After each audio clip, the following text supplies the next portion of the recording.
The Ohio Harness Horsemen's Association presents Ohio County Fair Racing.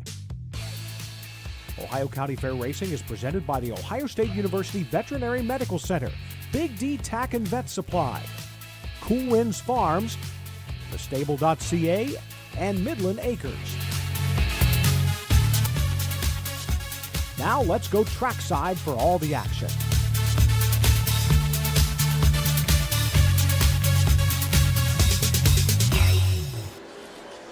Good evening and welcome to the Ohio Harness Horsemen's Association coverage of the Richland County Fair in Mansfield, Ohio. My name is Jay Wolf and I'm honored to be with Matt Clark as we bring you coverage from day one of the Mansfield Fair. We are on the Home Talent Colt Stakes and today is Filly Day. We have 10 races. All 8 stakes races are for the fillies. We have a pair of opens to finish the card. We have a number of changes that we'll go through race by race. But the biggest change, Matt, is our starting gate is stuck on Route 30, somewhere between Bucyrus and Mansfield. It is stuck at a gas station. Our judge, Dave Statz, picked up the starter and brought him over. So we have a starting gate coming in from Chillicothe, and as you know, they raced this afternoon, and they concluded around 4 o'clock, so that's a 2-hour trip. So we're going to start the first few races with a gentleman's start. Haven't seen this many gentlemen's starts in 20 years, and we've had more of them in the last 2 weeks, Matt. Yeah, I thought it was a tough drive for me, and this goes to show it could always be worse. Whenever you're stuck in traffic and you finally get up there and you see the accident, you're saying, well, they're having a much more bad day than I am. So there's really nothing you can do except for call in the backup gate. And like we said, that is coming from Chillicothe. One slight change. The gate that was supposed to be here is a 7-horse gate. The one coming from Chillicothe only has 6 spots on the gate, so we will be racing the 7th horse in every race from the 2nd tier. So just a few housekeeping tips. If you would like to follow along with the past performance program, you can download those at ohioharnessracing.com. Look for the Richland County Fair link and click on the program, and you can download all 10 pages of tonight's card. In the first race, we do have a couple of changes. One is still a TBA, and that's number 2, Sarah Said. And number 7, Serious Payday, will be Jacob Baird. Jacob Baird will drive the second entry in the Betty Clegg entry here in the first. Beautiful evening here in Mansfield, Ohio. Normally the first weekend in August, you're looking at 90 degrees and hot blazing sun, but the temperatures in the low 80s. We have a significant cloud cover, which is keeping the sun down, and there's a nice breeze coming from the south, which is the direction this racetrack faces. So the grandstand here faces south-southwest, so we're getting a nice breeze right in our face. Ayers Ratliff will be our track announcer today. Dave Statz is the presiding judge. We'll announce the starting gate when he gets here. Deb Rush will be charting, and Lynn Scott Photo will have our photo finish. Big weekend of racing on the national and state scene this week. We obviously had the Hamiltonian Day out at East Rutherford, New Jersey. It's academic. Won the Cashman Trot, an Ohio bred. You always like seeing the Ohio breds do well on the national stage. By the Missile, one odd division of the Sam McKee Memorial. That was probably my favorite race call of the day. He even said, charging hard at the end. That was great. A little tribute to Sam McKee, a good friend of everyone. Here with their live broadcast, we want to help them do as a professional show as possible. all post parades in order, please. If you were following us here at Mansfield, you got to listen to the announcing debut of Frank Froz.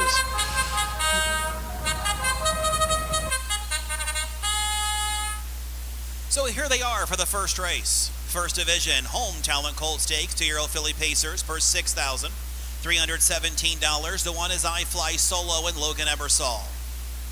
2, Sarah Said, Ken Holiday. 3 is Rose McBear with Nick Clegg. 4 is Control Flames, Darren Harvey. 5, Song of the Queen, Keith Cash Jr. 6 is Blue Camo with Chris Hirschberger. And the 7, Serious Payday, driver change, Jacob Baird in the sulky. That is the field for tonight's first race. Jacob Baird on the 7, short time to wager here in the first. So we do not have a TBA on number 2. Kenny Doc Holliday will drive the 2, Sarah Said. I was watching some of the races from Chillicothe, and I swear I saw him driving down there, so he may have made the 2-hour trip north to compete tonight. Number 1 is I Fly Solo, D. Houghton Trains and co-owns with Mark Walker. Logan Ebersol will pick up the drive. This one has a 3rd place finish last time out at Mount Vernon back on July 22nd. Number 2 is Sarah Said. Kenny Doc Holliday will drive. Gary Martin trains and co-owns with Kleinberg Racing and Lee Unkefer. This one has a 3rd place start. 2 backs at Northfield in the Sire Stakes.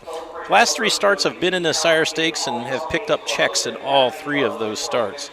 Number 3 is Rose McBear. Nick Clegg drives for Betty Clegg, who owns.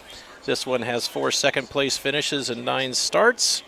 Last time out was 4th at Lisbon, individually timed in 2:14 and 2.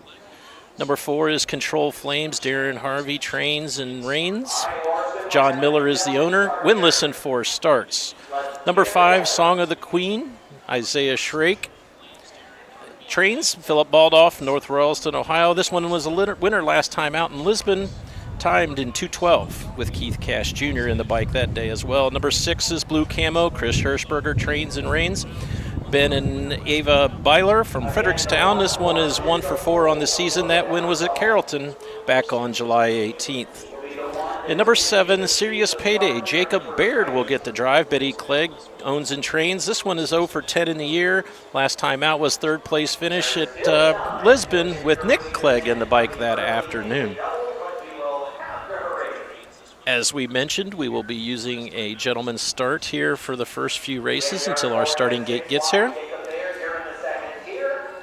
So Jacob Beard and Serious Payday will be in the 2nd tier. I Fly Solo and Logan Ebersol will take control of the field. No one is to score ahead of him.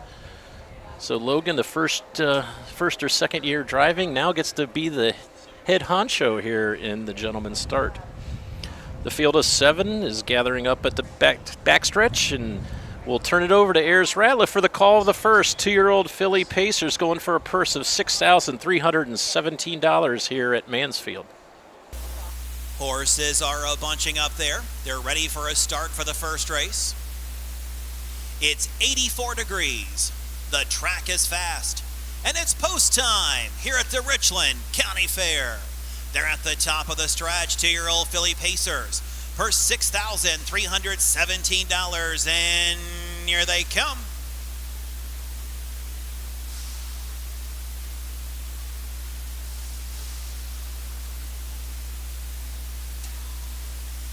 They're off and pacing along the inside. I Fly Solo. Sarah Said is right alongside there for Ken Holiday as they move around that first turn. Sarah Said looks to go to the lead. I Fly Solo is there in 2nd. Song of the Queen is in 3rd.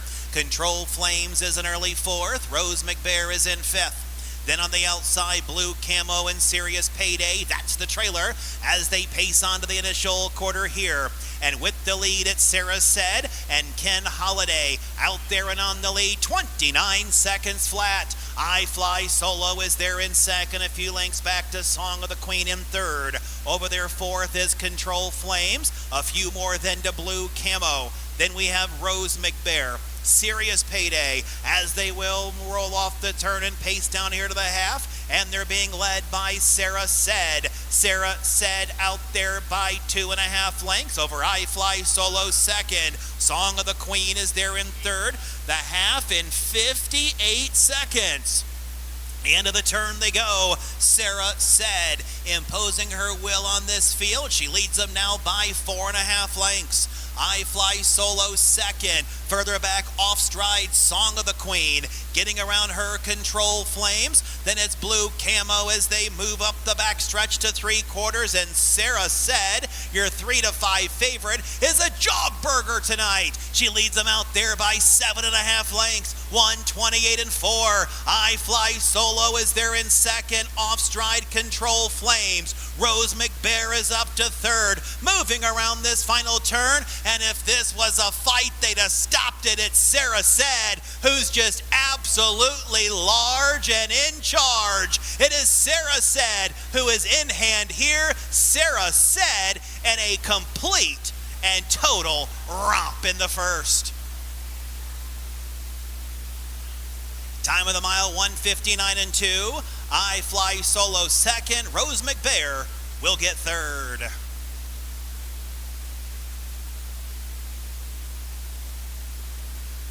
What Ayers Ratliff says, if this was a fight, they would have stopped it. Absolutely impressive, Sarah Said, as we mentioned in the pre-race commentary. This horse has raced all three of its starts, or her starts, have been in the Ohio Sire Stakes, and if you can pick up checks in the Ohio Sire Stakes, you should probably do okay as long as you can get around these turns here at Mansfield. And Sarah Said took command at the start from I Fly Solo and was never fronted. So impressive effort for the well-said filly. Hidden play by Shadow Play. Shadow Play is going into the Canadian Harness Racing Hall of Fame I think it's next weekend. So the jug winner from the mid 2000 teens will be making his way into the Canadian Hall of Fame. He was visually impressive down there at Delaware. That was the only time I ever saw him live and in person. Shadow Play was a gorgeous animal. A lot had to be done between heats, if you remember. They had to do some hoof work on Shadow Play, and in fact, Dave Miller didn't even think they were going to get the race in the second half, but back in front of the stands as quick as she went around the track. She's back in the winner's circle. First race, the 2, Sarah Said. Sarah Said, ultra impressive here tonight, a 2-year-old. Bay filly by Well Said out of Hidden Play by Shadow Play. Owned by Gary Martin, B. Kleinberg Racing. Les Unkefer. Gary Martin is the trainer. Ken Holliday, the winning driver. Time of the mile, 1:59 and 2. This one had a qualifying mark at 1:57 and 1 at the Meadows.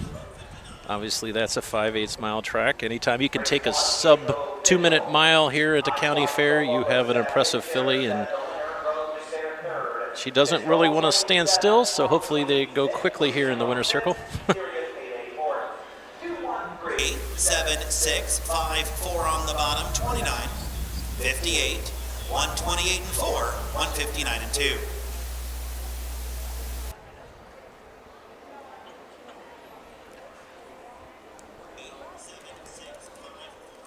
So the first one is in the books. Sarah Said paid a pretty impressive $340 considering the talent there. $340, $220, $240. The Quinella $1020. So that kind of puts a wrap on race number 1, and we'll come back and take a look at race number 2, which is a 2-year-old filly trot, first division. So let's send it out and let's learn more about the Richland County Fair history.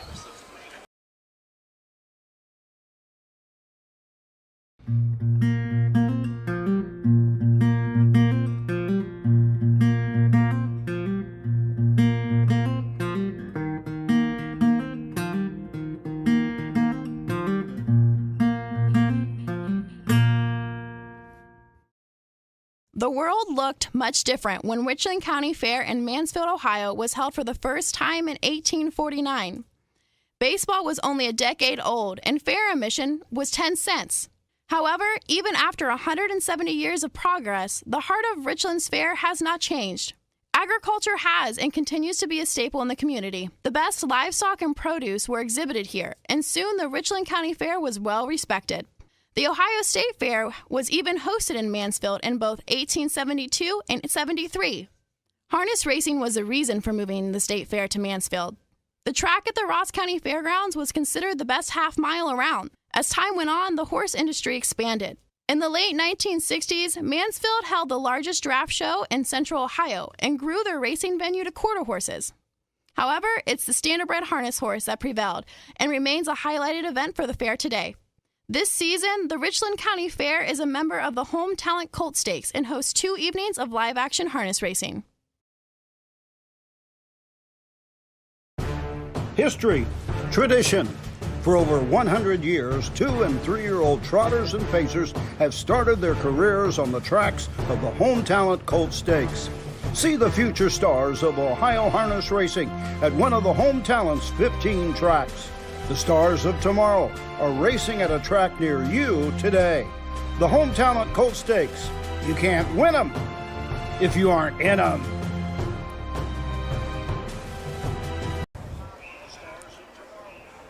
Welcome back to Mansfield, Ohio, day 1 of the Home Talent Colt Stakes here at the Richland County Fair. We'd like to thank everyone who's chiming in from Scotland and Scott, Ohio, and Dave Myrick from Ohio, Eaton, Ohio, Sydney, Ohio, Carlisle, Pennsylvania. There are 10 races today, Mr. Hill, so the program pages, we have been told, are up.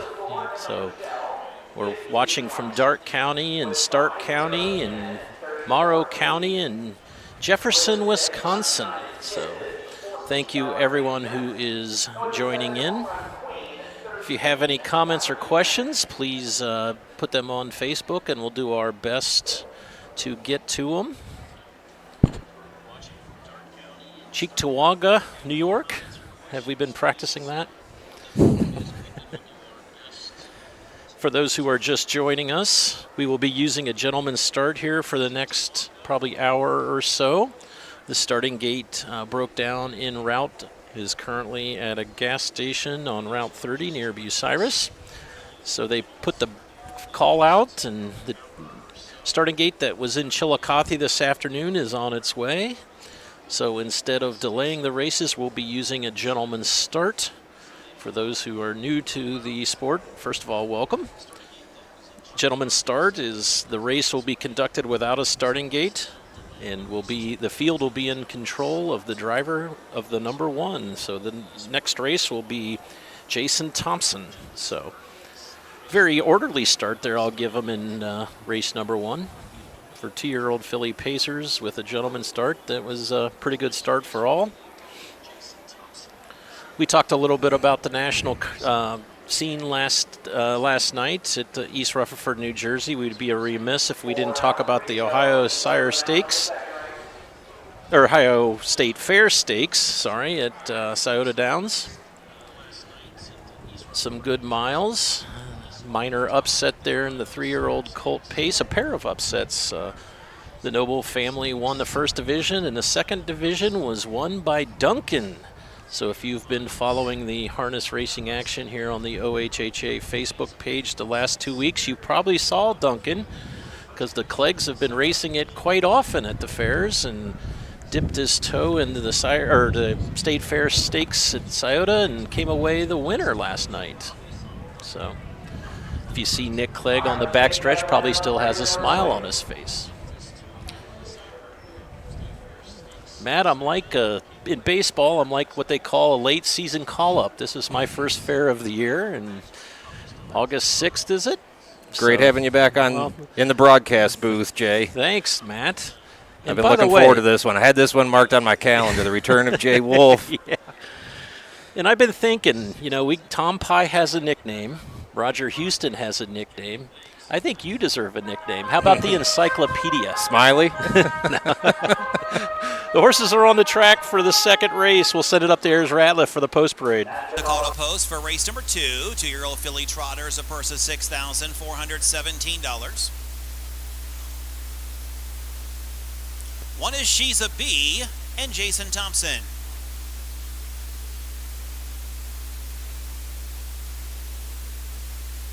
Two is Island Business, Charlie Myrick in the bike.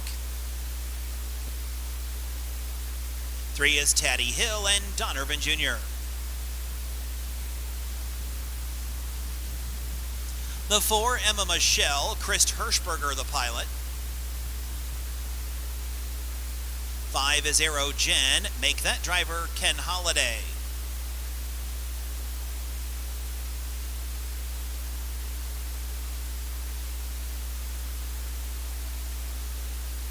Six, Sunshine and Kisses with Nick Clegg aboard.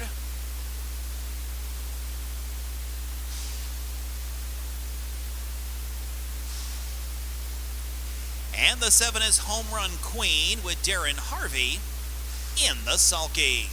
That is the field for the second race. Put Ken Holliday on the 5. So number 1, She's a Bee. Jason Thompson will drive for Scott Cox and the Dock Horse Farm of Vienna, Ohio. This one has a win in 5 starts. That win was at Cortland in 2:10-1. Number 2 is Island Business. Charlie Myrick trains and drives for the Second Chance Stables. This one has 1 win in 4 starts. That win was also at Carrollton, timed in 2:10-3. Number 3 is Taddy Hill. Rosie Weaver trains. Don Irvine will drive. Walnut View Farm of Walnut Creek, Ohio, and John Slabaugh from Millersburg, Ohio. This one's winless in 2 starts. Raced in the Ohio Sire Stakes Northfield, the very first leg, and took a few weeks off and tried the Buckeye Stallion Series and got a 4th place finish at Scioto Downs. Number 4 is Emma Michelle. Chris Hirschberger trains and drives for the state of Bob Sidley. 0 for 6 on this season. Did pick up a check last time at Lisbon, despite a break. Number 5, Aerogen and Doc Holliday. Daniel Hale owns and trains. This one has a first and a second and 3 starts. The win was last time out at Carrollton, 2:15-2 with Don Irvine in the bike that afternoon. Number 6 is Sunshine and Kisses. Betty Clegg owns and trains. Nick Clegg will drive. 1 win and 11 starts. That win was back at Mount Vernon on the 22nd of July. And rounding out the field, starting from the second tier, Home Run Queen West Hirschberger trains for Mast and Miller of both of Ohio. Darren Harvey will drive. This one led every step of the mile at the Summit County Fair up at Northfield, but was disqualified and placed second. Time was disallowed. Was the betting favorite at $1.30 with Darren Harvey in the bike. 2 wins and a second and 4 starts. As we mentioned earlier, the track here normally is 7 wide, but the starting gate coming in from Chillicothe only is 6 wide. So we will be using 6 on the gate, and 1, as they say, will be a little late.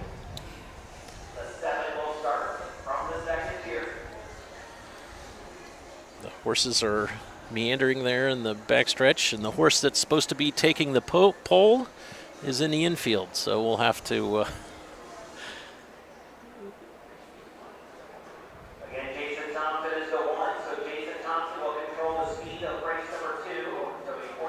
I'm sorry, that's the 7. The pink and the red look awfully similar here. We are using the saddle pad colors, red, blue, white, green, black, yellow, and pink.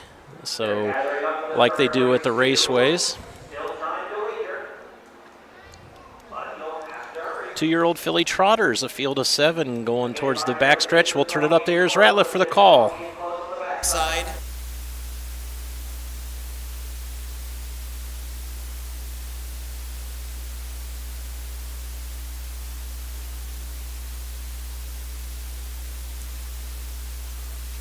Still got 1 to go, barn area. Let's get the draw gates closed on the backstretch.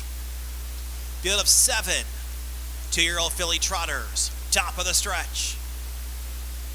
For $6,417, and here they come. Island Business on a break.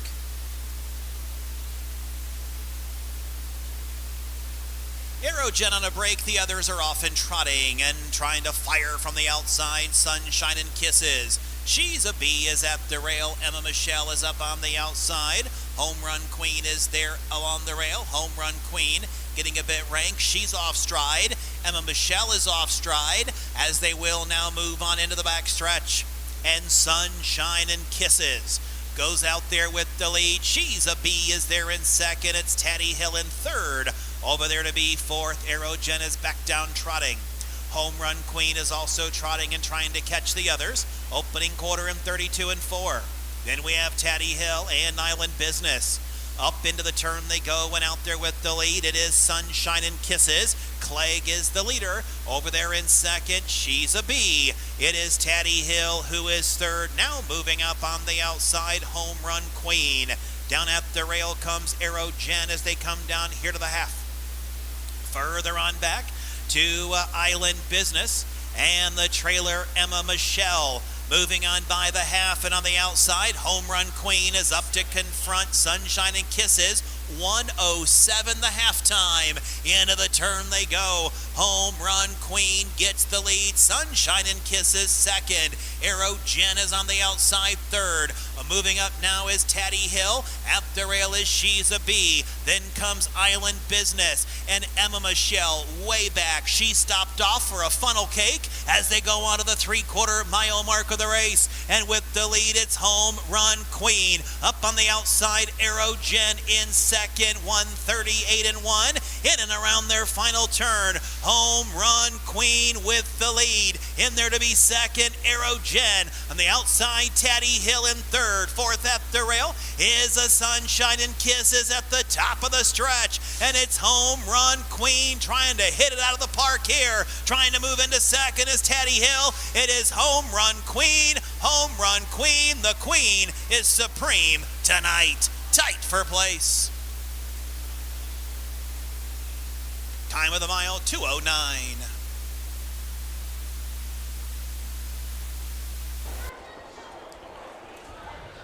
So, Home Run Queen and Darren Harvey overcome a break in the first turn. Took the lead going down the back stretch, or going down the front stretch, so made up quite a bit of distance there in the first half mile and cruised to a victory in 2:09, last half in 1:02.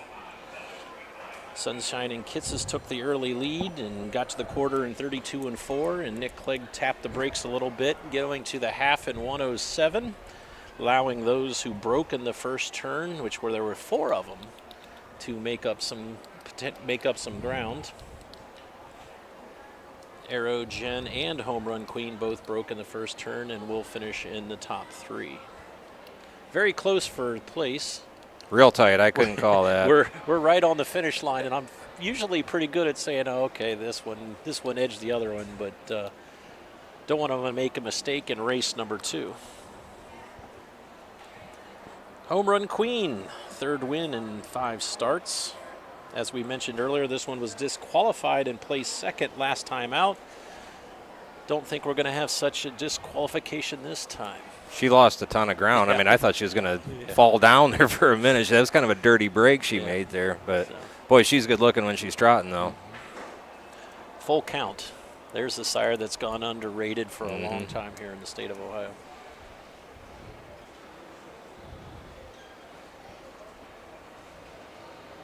Our track photographer is standing on the outside of the gate, so drivers are having a hard time picking up where they should turn the horse to get the winner's circle photo taken. For a second race, the 7 Home Run Queen, a 2-year-old black filly by full count. At a Quantum Victoria by Angus Hall, by Wayne Mass Jr. and Stephen Miller. Wes Hirschberger is the trainer. Darren Harvey, the winning driver. Time of the mile, 2:09.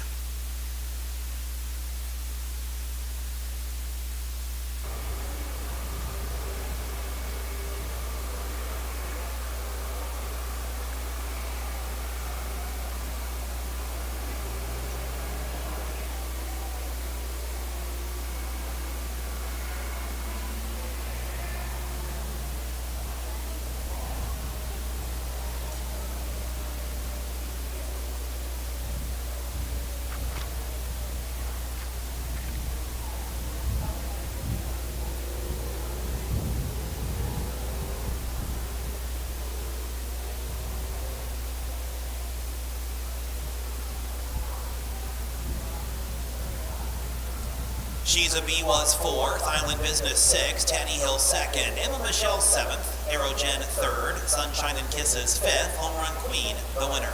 4.62.7351, 32 and 4, 107, 138 and 1, the mile time 2:09.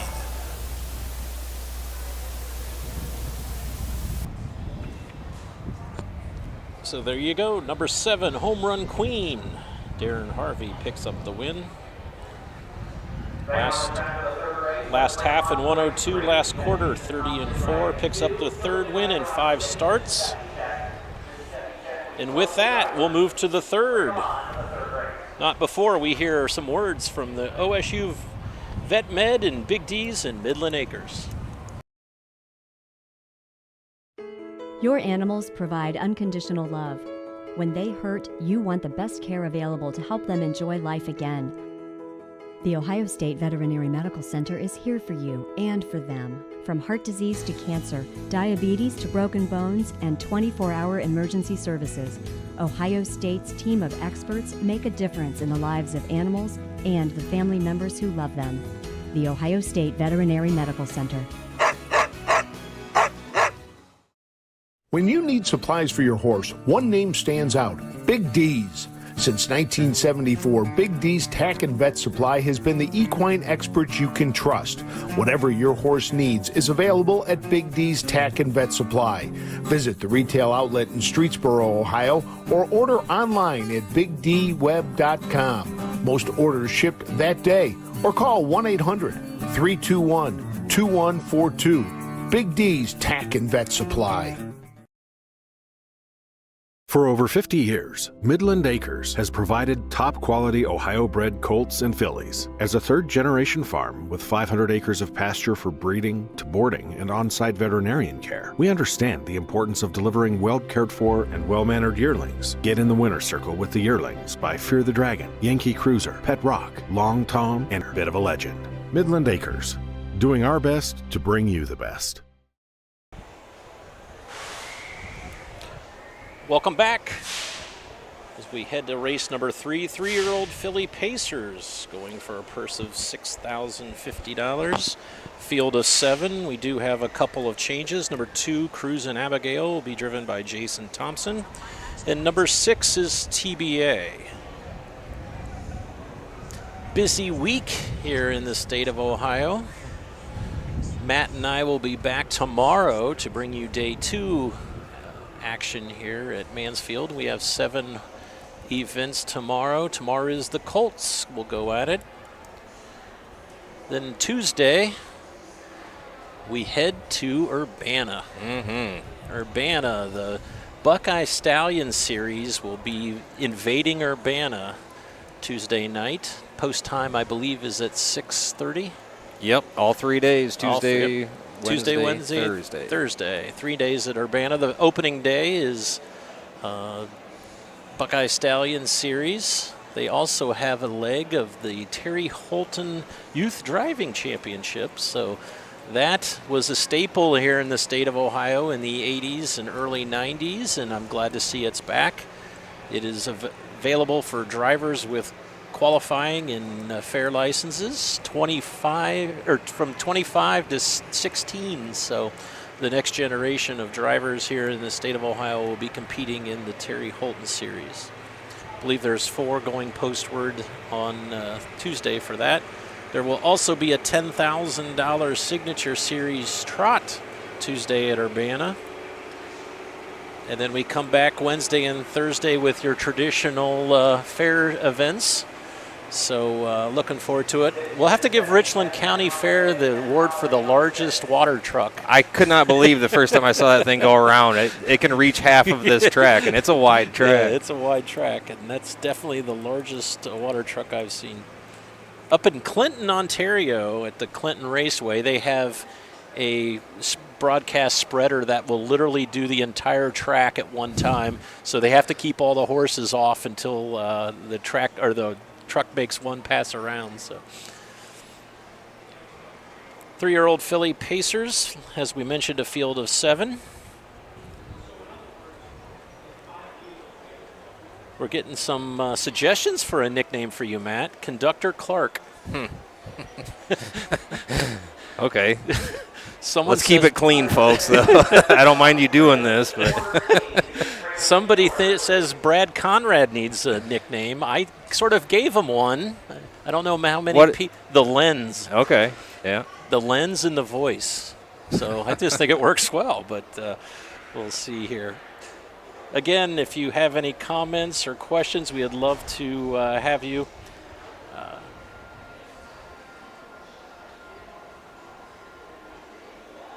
Just put them on Facebook and we'll get to them.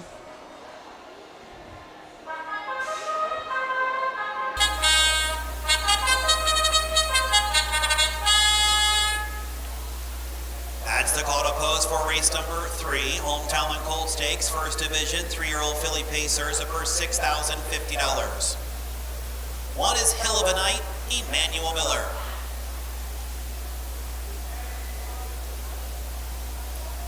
The 2 is Cruisin' Abigail, driver change, Jason Thompson.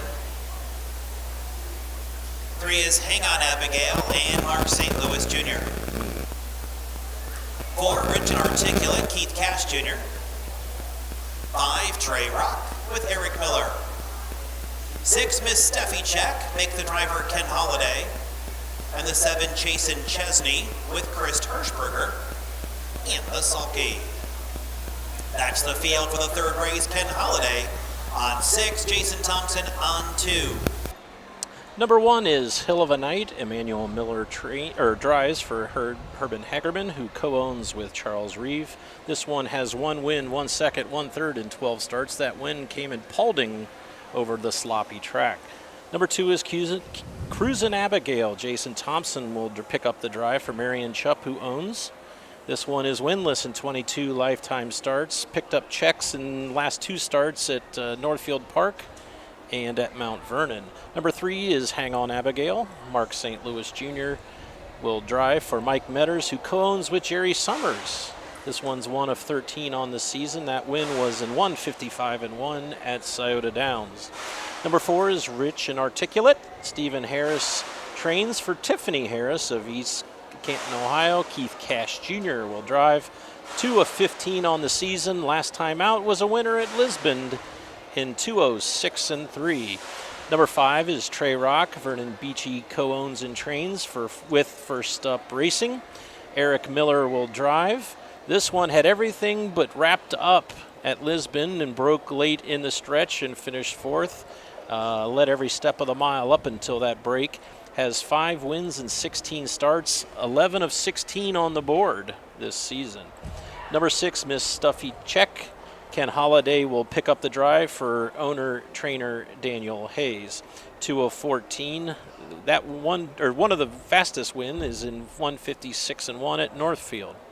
And rounding out the field from the 2nd tier, Chasen Chesney. Chris Hirschberger will train and drive for CN Stables of Canton, Ohio. 0 for 6 on the season, was 3rd last time out at Lisbon. For those who are just joining us, we'll be using a gentleman's start. The starting gate, there's an issue with the starting gate, so they called the starting gate that was in Chillicothe, Ohio. They got done racing at 4 o'clock. It is 2 hours from Chillicothe to Mansfield. So I haven't looked at see what time it is. It's 6 o'clock now, so if they would, I don't think you could really break too many speeding laws with a gate. It's kind of top heavy, so we should have a starting gate here, I would say, in the next half hour or so. Until then, we will be using the gentleman's start. Emmanuel Miller will take control of this field, and we'll get the field of 7 off in an orderly start.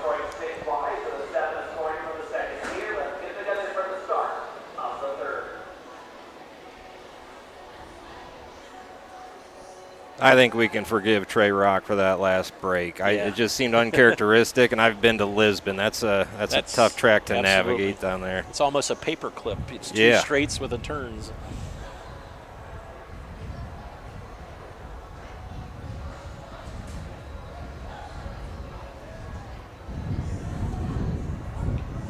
Again, beautiful weather here in Mansfield, Ohio. If you're unfamiliar with Mansfield, it's halfway between Columbus and Cleveland.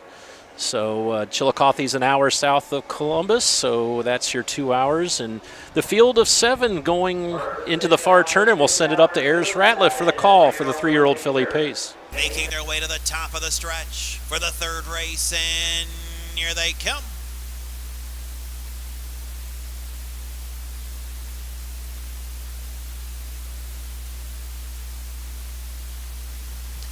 They're off and pacing. Hill of a Night had a hill of a start, moves out there to the lead. Losing stride then, Hang On Abigail as they pace around the initial turn. Hill of a Night the leader. Up on the outside, Rich and Articulate's now wanting to lead too. Can't have it as they move on up the backstretch. Hill of a Night on the inside. Rich and Articulate is now forced to take the pocket there in 2nd. Cruz and Abigail is in 3rd. Trey Rock looks for a seat.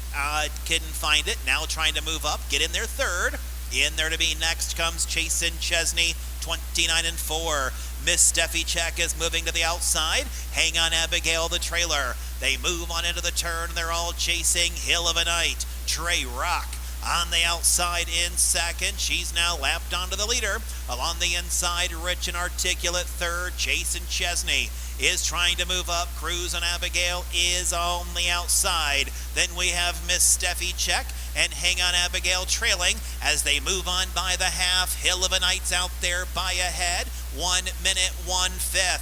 Trey Rock on the outside, parked and pressing 2nd. It's Rich and Articulate, who's a right tight 3rd. Outside 4th, Cruz and Abigail. Also there to the outside is Miss Steffi Check. Then it's Hang On Abigail. And the trailer has become Chasen Chesney. They're up the back stretch and moving on to 3/4. Hill of a Night on the inside. Trey Rock on the outside. Trying to swing from the clouds. Hang On Abigail is on the move for Mark St. Louis Jr. 1:31.1, and it's Hang On Abigail who's on the fly. 3 wide on the outside. She was last. She's wanting to take the lead as they come to the top of the stretch. She's moved from the outhouse to the penthouse as they turn for home. Hang On Abigail coming on the inside. Trying to go is Trey Rock, but it's Hang On Abigail. An impressive move to win. Trey Rock finishing 2nd. Hill of a Night look to hold 3rd.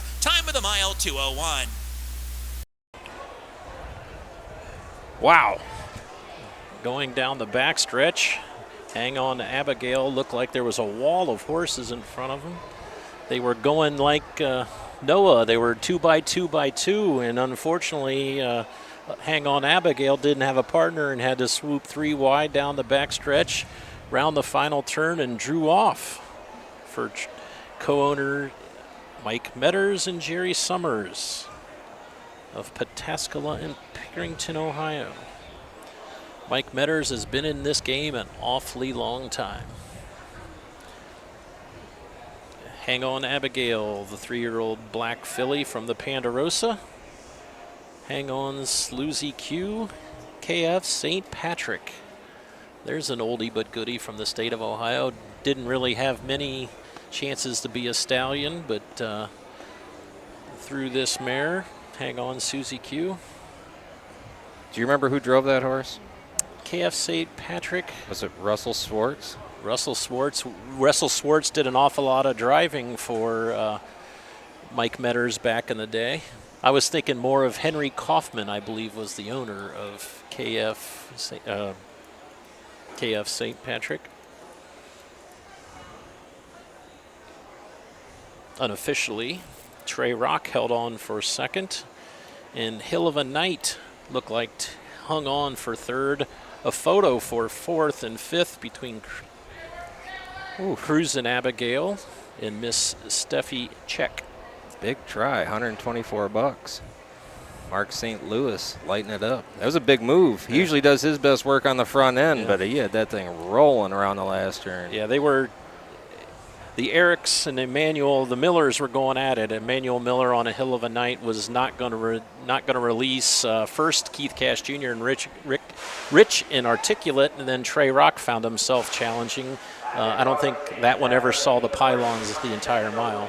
3rd race, very impressive. Move up the backstretch. It's the 3. Hang On Abigail. Hang On Abigail is a 3-year-old black filly by the Penrose at a Hang On Susie Q by KF St. Patrick. Michael Metters and Jerry Summers. Mike Metters trains. Mark St. Louis Jr., the winning driver. Time of the mile, 2:01. Last quarter was in 28 Hill or of 4. the Night was third. Cruz and Abigail fifth. Hang On Abigail, the winner. Rich and Articulate was seventh. Trey Rock second. Miss Steffi Check fourth. Jason Chesney sixth. 3-5-1, 7-2-4, 6 on the bottom, 29 and 4. 1 minute, 1/5, 1:31 and 1. The mile time, 2:01.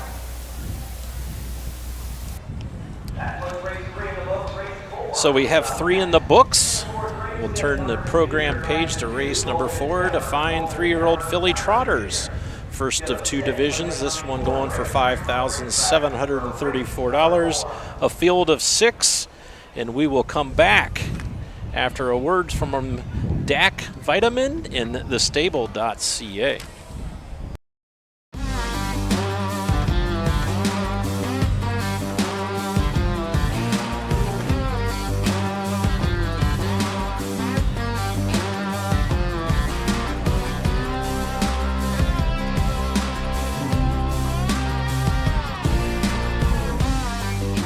Do you want your horse to shine in the winner's circle?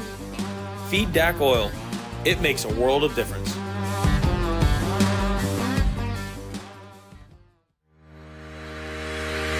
Own a little and love it a lot. Thestable.ca is an award-winning fractional ownership operation. Buy as little as 1% of a racehorse and experience 100% of the thrill.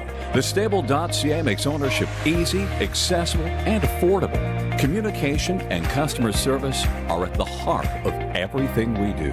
Get started at thestable.ca.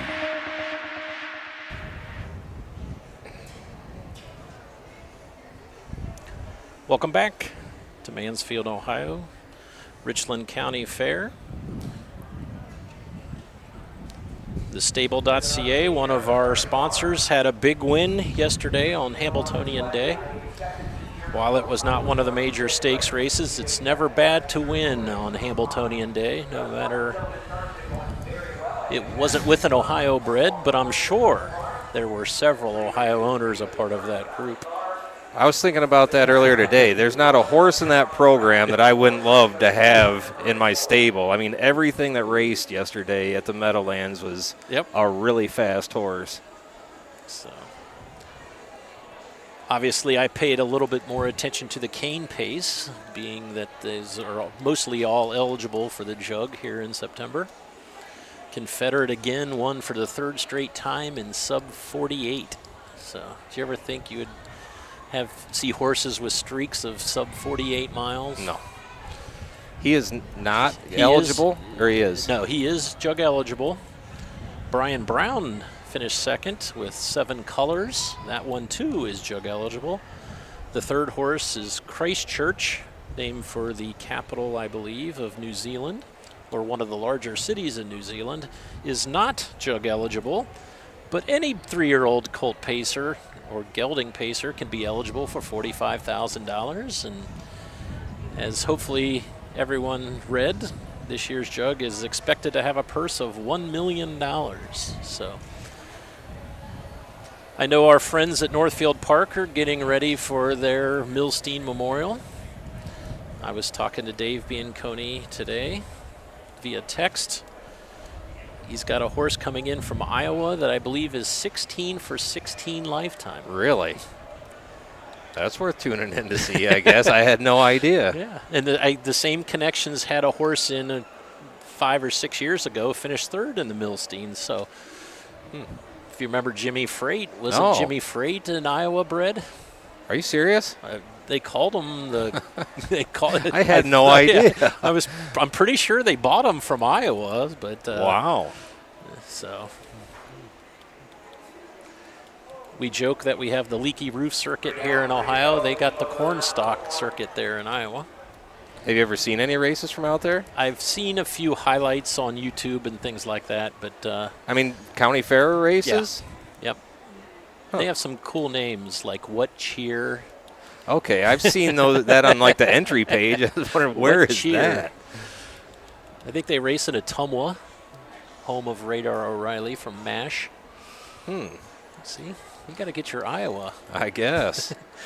Get your Iowa map out. I can't keep up with what's going on in Ohio. We should have a quiz. You know, what does PAIN mean? And so CORT. So we'll do all the initials here in the state of Ohio. I think it's the last race tonight. There's one I'm interested to see if you can figure out the conditions. And yeah, I think it's in the free-for-all pace tonight. The last race, I'm pretty sure. Turning my program here on a windy day has been somewhat of a challenge. I did a lot It's an open. Yeah, 3-horse. Pace. Mighty Breeze. Oh, that one is coming from Philadelphia. Yeah, I knew not that. the state of Pennsylvania, but Mississippi. I had to look that up when for Ronnie Gillespie had mentioned that he was racing at Philadelphia, and I said, really? And then I found out it's Philadelphia, Mississippi, but the classes or the conditions completely baffle me. I don't know what that could even possibly stand for. P4 up. 4-year-olds and up. 4-year-olds and up. Over 2,000. Winners of over 2,000? I don't know. They obviously, 157-1. The race went in 157-1 at Philadelphia, which is a fair track. I don't care. For $1,000, that's a good mile. Yeah. Finished 6th. But Filet Mignon is in this race, too. Winner at Lisbon by 39. Wow. So we'll have that coming up later. But we're going to turn our attention to the fourth race, 3-year-old filly trotters, a field of 6. I think all 6 are on the track. Number 1's on the backstretch, and the other 5 are in the first turn. I don't think we're going to get a post position order here.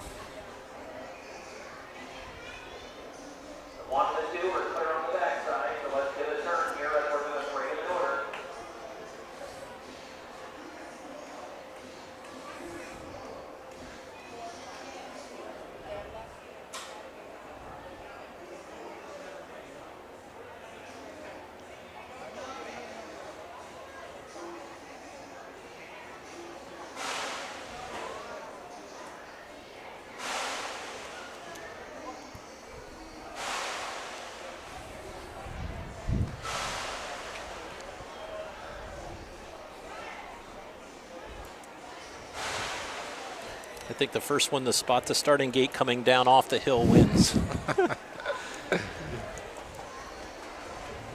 The freeway is right behind the track here, so you can see everything coming into the grounds here.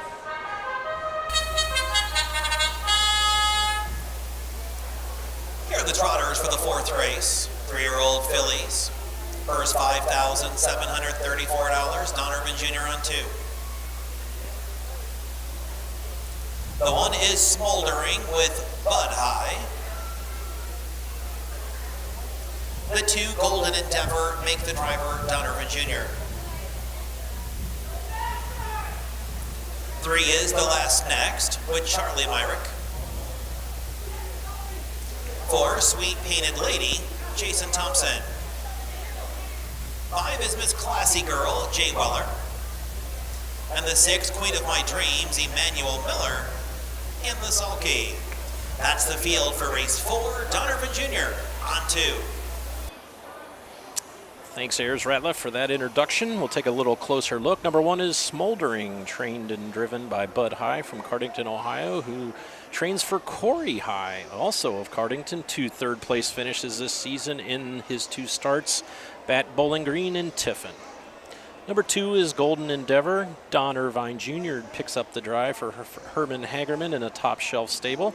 3 wins and 4 third-place finishes in 13 starts. Last time out was a winner and a non-winners of 2 at Scioto Downs in 55-4.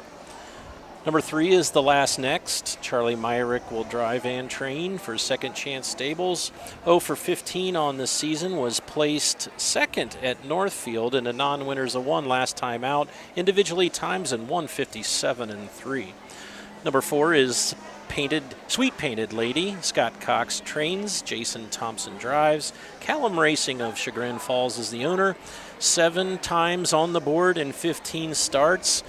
Was disqualified and placed 6th from his second place finish last time out. Chris Lems was on the bike that day. Jason Thompson will make the calls today. Number 5 is Miss Classy Girl. Jane Weller trains and for driver and co-owner Jay Weller with Louise Weller of Republic, Ohio. 0 for 6 on the season, 1 of 18 lifetime. That win last year was at Dover in 2:10 and 3. Rounding out the field of 6 is Queen of My Dreams.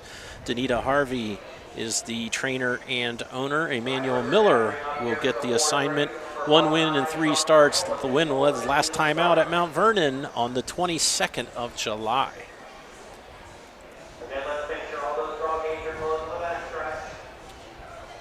Good field of 6 here for the first of 2 divisions of the 3-year-old filly trot.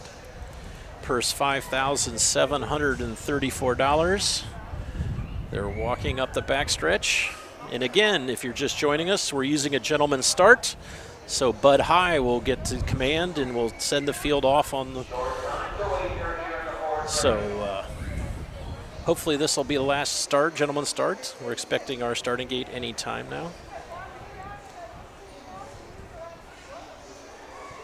We'll send it up to Ayers Radliff for a call for the 4th 3-year-old filly trot. Bid of 6 3-year-old filly trotters, a purse $5,734. Moving around the turn to the top of the stretch. Here they come.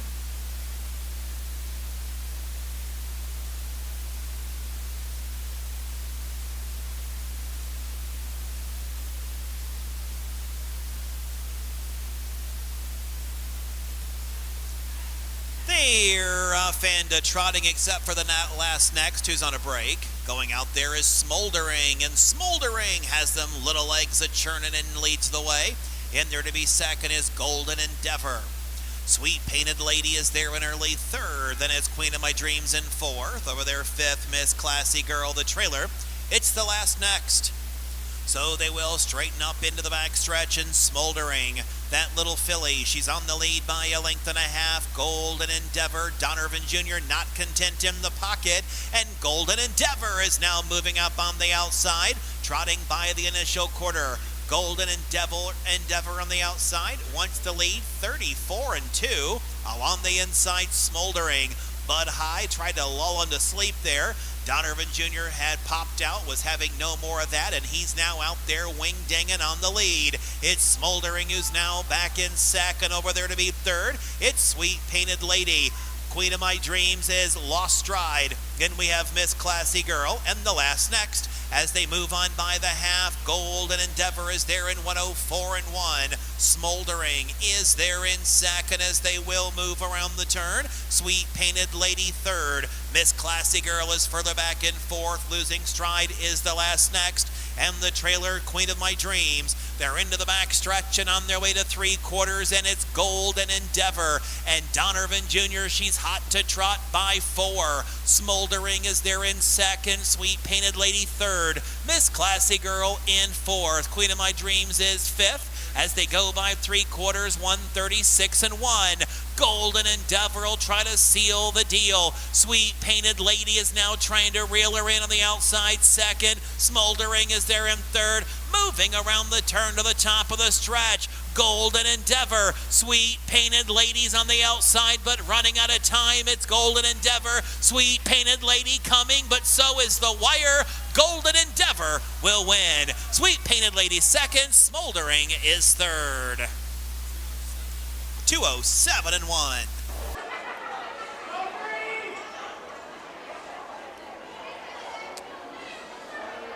So Golden Endeavor with Don Irvine Jr. picked up the catch drive and picks up the win from Sweet Painted Lady and Jason Thompson. Unofficially third was Smoldering. Rounding out the top 4 is Queen of My Dreams, unofficially, who edged Miss Classy Girl. Bud High took the lead early, but Don Irvine wasn't content to sit behind him, so pulled out of the pocket going down the backstretch the first time and held off a fast-charging Sweet Painted Lady at the line in 2:07 and 1.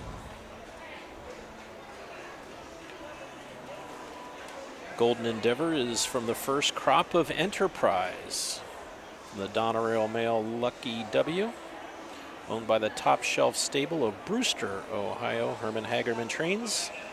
Don Irvine Jr. with the win.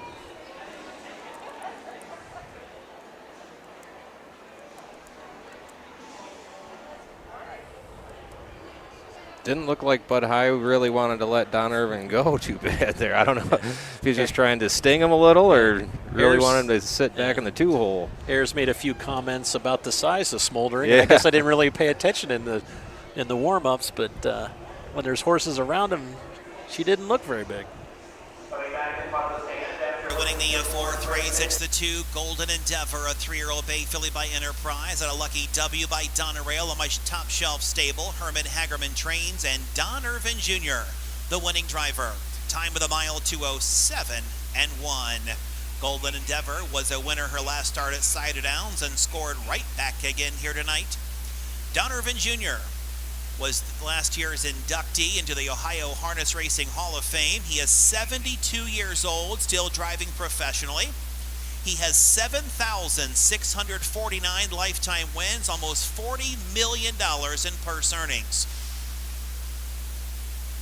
Here's how they finished the 4th race. Smoldering was 3rd, Golden Endeavor the winner, the last next 6th. Sweet Painted Lady 2nd, Miss Classy Girl 5th, Queen of My Dreams 4th. 316-254-34 and 2, 104 and 1, 136 and 1, 207 and 1. We turn the page to race number 5, the 2nd division of the 2-year-old filly pace. We'll come back and look at, we're scratched down to a field of 5, and we'll take a look at all 5 after these words from our friends at Cool Winds Farm and OSU Medical Center. Cool Winds Farm in Lima, Ohio is a full-service standardbred breeding facility that specializes in stallion management. Cool Winds Farm stands the popular Dancin' Yankee, whose first crop of 2-year-olds are now racing. Cool Winds also welcomed Western Fame to their stallion barn, who won nearly $2 million competing against the best pacers of his generation. Be sure to inspect the Cool Winds yearlings at the Ohio Selected Jug Sale at Pickaway on Friday, September 15th. Athletes, they come in all shapes and sizes. They catch, they leap, they run. Some athletes even come with 4 legs and paws and hooves. When these beloved family members need care, remember the Ohio State Veterinary Medical Center. Ohio State experts wrote the book on exceptional animal care and know how to get our best friends back on their feet. The Ohio State Veterinary Medical Center. Hot summer fun!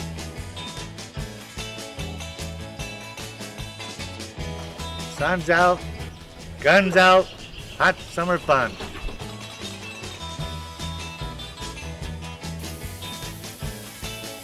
Hot summer fun.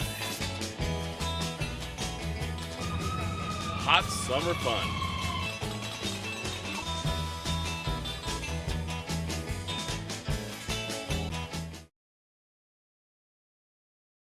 Welcome back. I love the commercials. Whenever I hear that, usually I'm watching the races and my dog's laying on my lap or next to me, and when those dogs bark at the Ohio State, they jump up like, and I'm like, it's the TV, guys, come on. And then, little trivia for you, Matt Clark. Okay. The Hot Summer Fun. Uh-huh. Brad Conrad. Mm-hmm. I make a cameo in that. You do? Yes. The big white blob walking away from Brad Conrad is me at Marion. Frank wasn't quite quick enough with the camera shot, huh? Well, I didn't know what they were doing, so I just walked away, and so the big white blob leaving the fart, walking away is me. So keep an eye out for that. We'll next put your time. name in the credits then. Am I an actor? Am I in the guild that's striking right now? You might get royalties off this. I don't know how these ads work. Frank just tells me what to play and when. We'll check our Facebook.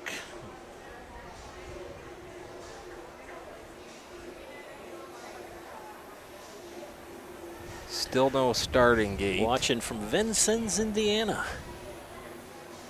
I saw Stacy Curry was watching. There was an article that I have not read yet, but I'm going to. I don't know much about her. I know she's Canadian. I imagine it probably clears it up in the article had I read it, but I just haven't had time. Harness yet. racing update? Yeah. Yeah. Yep. I did see that in there. I want to apologize to Chris Page and Ron Burke. I did a preview story of them, and for Friday's harness racing update, and they only won once Saturday night. So the old J. Wolf curse. But again, beautiful evening here at Mansfield, Ohio. Looks like the wind is shift now to the coming out of the west. The sun is peeking out from behind some white cumulus clouds. Don't show the clouds, Matt, because they might not be cumulus. And I was going to say, are you sure about that? as long as you don't show them, they don't know that they're not cumulus. But big grandstand here at the Richland County Fair. I have a suspicion they raced cars on this track at one time, based on the underside here of the grandstand. There's a name of a track. Like this was named Fairview Downs or something? I think that was made up because I've never heard of Fairview Downs. Okay. Me either. Yeah, but it's a huge grandstand. Yeah. They plan on doing something here. Or then maybe, like you said, the car races. Usually with the car races, though, I thought they had to have a bigger fence down front. But well, they might have at one time. Yeah. Because they probably haven't raced here in 10, 15 years. Speaking of fences, looks like the Horsemen's Association and the Fair Board here put a nice four-board fence all the way from the middle of the first turn into the top of the backstretch. So 3 draw gates here, 4 barns. And last year we had a challenge. We were trying to pick horses coming in off the track, and we had to keep an eye on all 4 draw gates. Again, we said we have a very busy week here with the OHHA. We'll be back again tomorrow. We will be the only game in town in the state of Ohio. Post time 5:30 again tomorrow. As I mentioned, we will have 7 races, all for the Colts and an open trot. So then Tuesday we go to Urbana for Tuesday, Wednesday, Thursday. Tuesday's their big card, which will be the Dick Buxton Signature Series Trot, the Terry Holton Youth Driving Series, and divisions of the 2-year-old Colt Trot and the 2-year-old Filly Pace for the Buckeye Stallion Series. Tuesday afternoon at 4 o'clock, there will be a crew up at Berea, Ohio, for their Ohio Fair Conference events at Berea. Horses on the track now for the 5th race. Second division, Hometown Colt Stakes, 2-year-old Filly Pacers. One is Meadowland Polly with Mark St. Louis Jr. 2 Loves Cruising, Nick Clegg in the bike.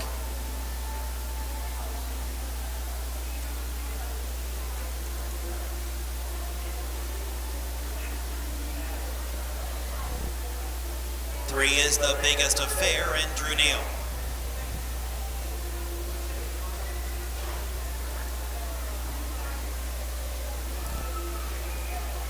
Four, Miss Good Cadillac, Emmanuel Miller in the bike. 5 will be Vintage Queen, Chris Hirschberger. The 6 is Scratched. That's the field for the 5th race. Scratch the 6.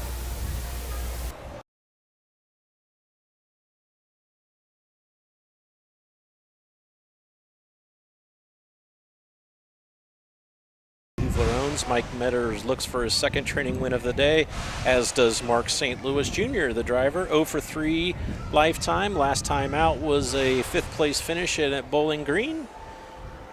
Number 2 is Loves Cruising. Betty Clegg owns and trains. Nick Clegg will drive. 1 for 11 this season. That win was a 2:08 and 3 at Paulding. Number 3, The Biggest Affair. Dave Warnstaff owns and trains. Dave's based out of Ashley, Ohio. Drew Neal will pick up the drive. 2 third-place finishes and 4 starts. Those 2 third-place finishes last 2 times out at Marysville and Bowling Green.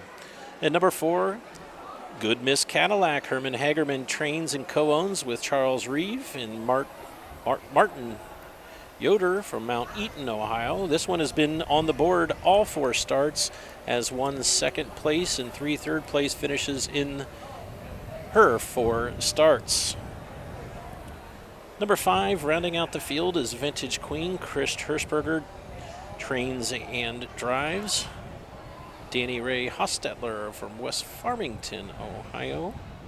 4 wins in 7 starts. Those wins came at Cortland, Hilliard, Bucyrus, and Lisbon.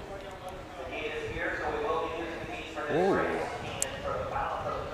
We've got a gate. There it is. I did not see it come down the hill. It snuck in. Didn't either. Ayers doesn't miss much. No. So to be honest with you, the 4 starts I thought were all very well done. Mm-hmm. Now watch, we'll have a starting gate. 4 of them will break. Don't say it. 4 of them will break. I was going to say maybe wings won't open or something. No. We don't want to say that. It doesn't affect this race, but it does in later races. Normally they score 7 wide here at Mansfield, but because the gate that came from Chillicothe only has 6 spots, we're going to go 6 wide, and the 7 will be a trailer. Let's take a short turn here, guys. We're going to wait for the gate. It is here. Okay. Oh. The field was going to go with the gentleman's start. We'll give the... I guess maybe we're going here, so we are going to be set for the start for the 5th race. Okay, I maybe guess we are going then.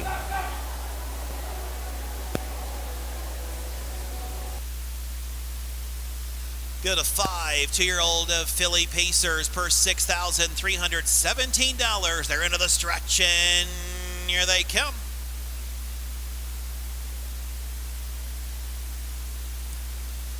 They're off and pacing. Meadowland Polly on the inside. Losing stride, Loves Cruising. From the outside is Vintage Queen as they will move around the turn. Meadowland Polly leads a mile by 2. Vintage Queen is there in second as they will move into the backstretch. And it's The Biggest Affair who's there in third. Over there in fourth is Good Miss Cadillac. And Loves Cruising is off stride at the back as they continue on to the opening quarter. And out there with the lead, Meadowland Polly. There in second is Vintage Queen, 30 1/5. On into the turn they go, and out there with the lead, Meadowland Polly. In their second, Vintage Queen. It's The Biggest Affair who's third. Over there fourth, Good Miss Cadillac, and Loves Cruising is the trailer as they will move down here in front of the stands. And out there with the lead, Meadowland Polly. In their second is Vintage Queen. It's The Biggest Affair in third. Good Miss Cadillac, and way back to Loves Cruising, the half in 101 4. On into the turn they go, and it's still Mark St. Louis Jr. He's got Meadowland Polly out there on the lead. The lead is 2. Vintage Queen is there in second. The Biggest Affair third. Over there in fourth is a Good Miss Cadillac. And the trailer Loves Cruising. Up the back stretch and on their way to 3/4. They've got Meadowland Polly to catch. Polly's out there by 2.5 lengths. Vintage Queen in second. In there to be third, it's The Biggest Affair, 132 3. As they move around their final turn, Meadowland Polly still the leader. In there to be second, Vintage Queen. Now to the outside is Good Miss Cadillac with The Biggest Affair. Moving to the top of the stretch, Meadowland Polly. Trying to move is a Vintage Queen. Meadowland Polly. Vintage Queen is trying to be there. Meadowland Polly. Meadowland Polly holds on to win. Vintage Queen in for second, and Good Miss Cadillac third. 2:05 and 3. So Meadowland, that finish line could not come fast enough for Meadowland Polly. Hangs off the late charge of Vintage Queen to score in 2:05 and 3. Looks like this one just needed a little post position advantage. Last time out was 6th, which is in the second tier at Bowling Green. And the outside 5th at Mount Vernon was had the rail here and led from gate to wire in 2:05 and 3. Vintage Queen sat very patiently, and I kind of expected her to tip out in the backstretch, but really wasn't close enough to get that done, and made a last effort deep in the stretch and just came up short. 23-1 on the one horse. Breaks his maiden here at Mansfield in 2:05 and 3. There's the starting gate. All right. Big old Cadillac. Getting some cheers from the crowd. They've had a long day, I'm sure. 14 races at Chillicothe, and then I'm sure they were scrambling to get up here as soon as they could. Have you ever seen a starting gate go down like a highway? I have, but it was like after a fair. Yeah. I did think it was kind of strange to see. If you ever get I'd love to be able to open up some wings. keep the crowd behind you. Yep. Here comes Meadowland Polly back in front of the stands. We'll send it up to Ayers Ratliff for the winner's circle ceremony.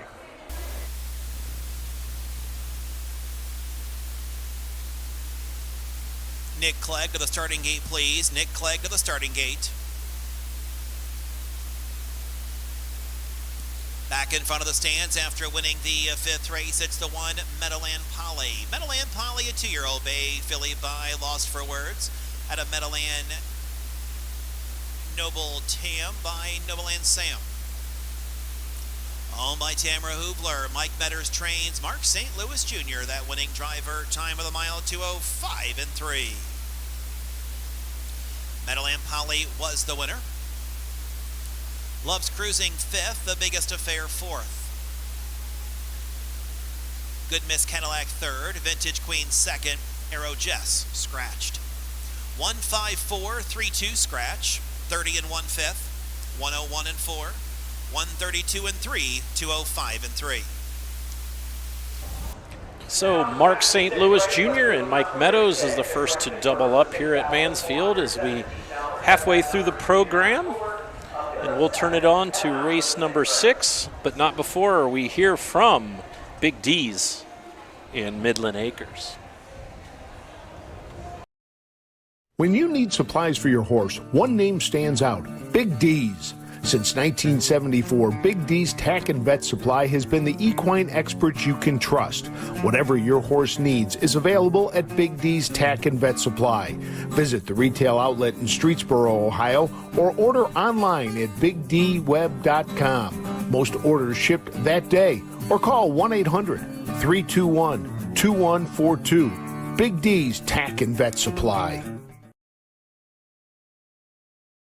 For over 50 years, Midland Acres has provided top-quality Ohio-bred colts and fillies. As a third-generation farm with 500 acres of pasture for breeding to boarding and on-site veterinarian care, we understand the importance of delivering well-cared-for and well-mannered yearlings. Get in the winner's circle with the yearlings by Fear the Dragon, Yankee Cruiser, Pet Rock, Long Tom, and Bit of a Legend. Midland Acres, doing our best to bring you the best.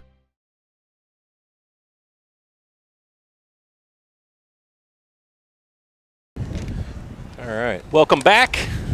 We're halfway through the race card here, the 10-card race. So what we'll do is we'll take a quick review of the first 5 events. Number 1 was a 2-year-old filly Pace, won by Ken Holliday and Sarah Said in 1:59 and 2, the fastest mile. That one was trained by Gary Martin. Second race was a 2-year-old filly Trot. Darren Harvey came home after a break at the start to win in 2:09 with Home Run Queen. Wayne Mass Jr. and Stephen Miller from Millersburg and Dundee, Ohio. Wes Hirschberger trains.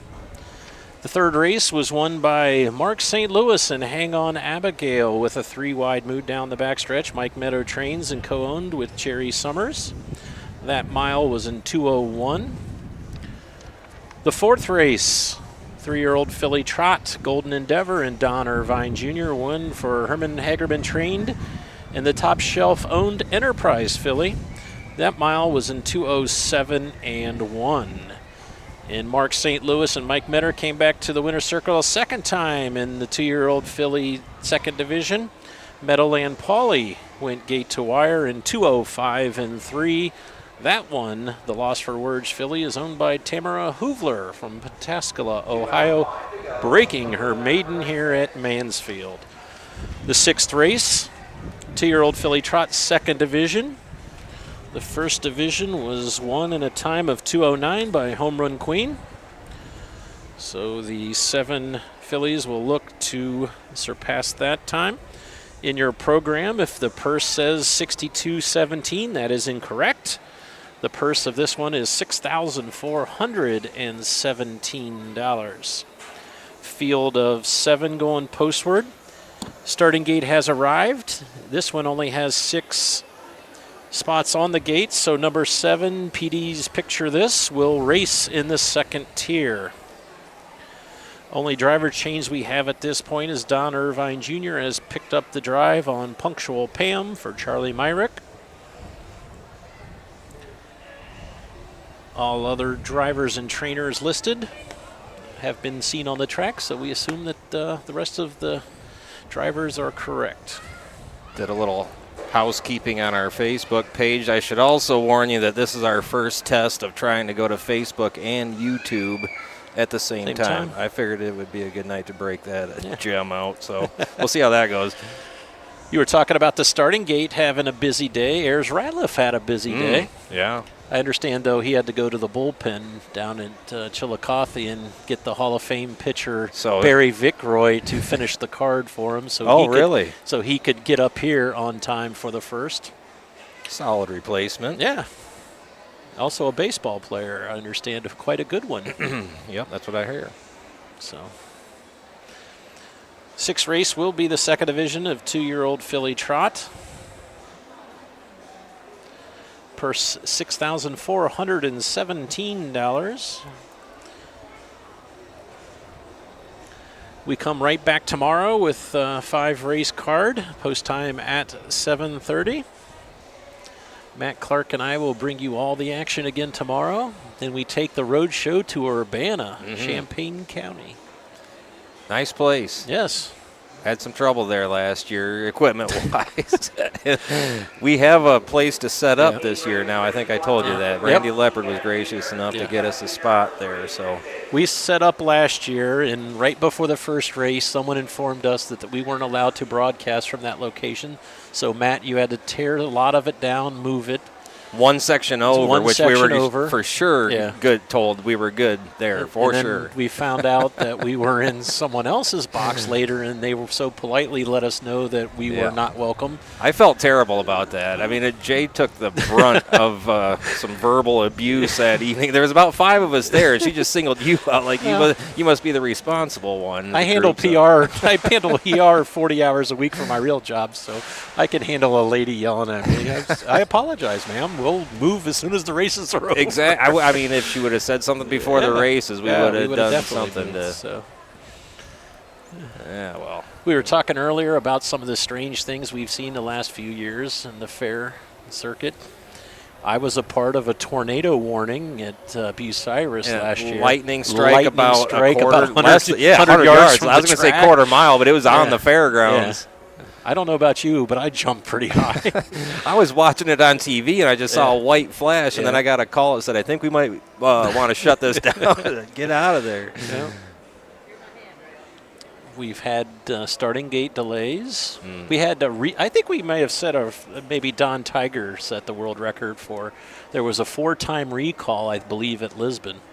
Well, that's got to be tough on the horses and drivers. I mean, I'm sure their arms are getting tired, but I mean, I don't know what kind of class it was. But I don't remember. At Lisbon, coming around that final turn at Lisbon, and horses like to go sideways more than they go straight. So, Field of 7 here for the 2-year-old filly trot. Let's do a quick count.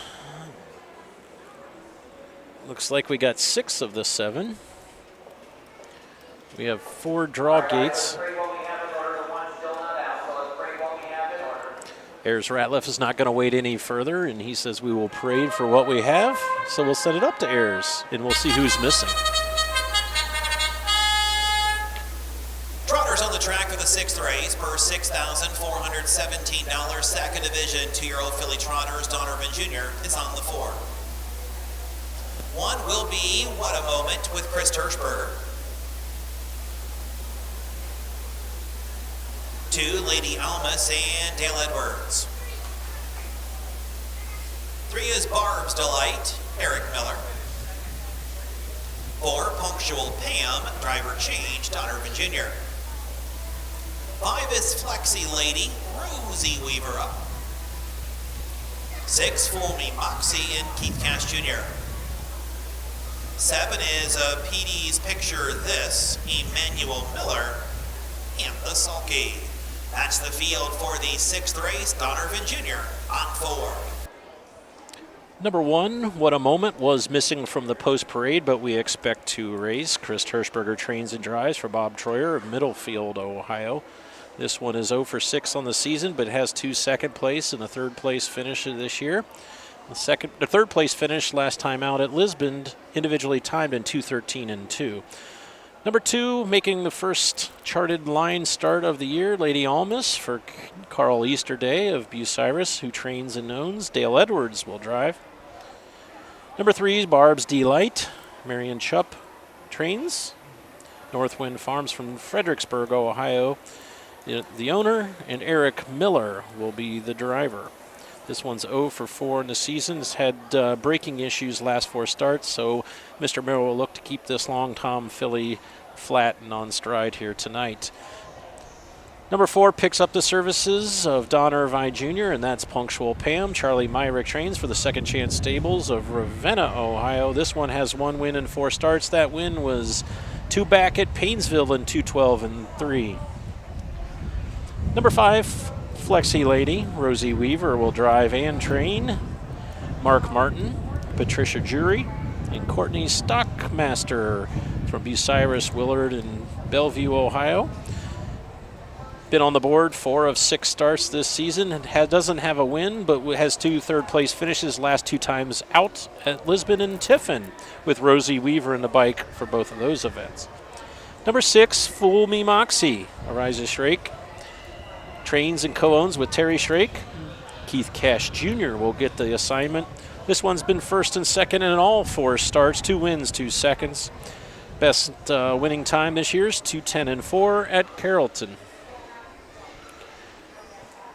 Number 7, PD's Picture This. Herman Hagerman trains. Emmanuel Miller will get the assignment. A piece of the action from Culver City, California is the owner. 1 win, 1 second, 4 starts. Mount Vernon in 2:07 was his fast race win time. Does have a qualifying win in 2:02 and 3 at Northfield.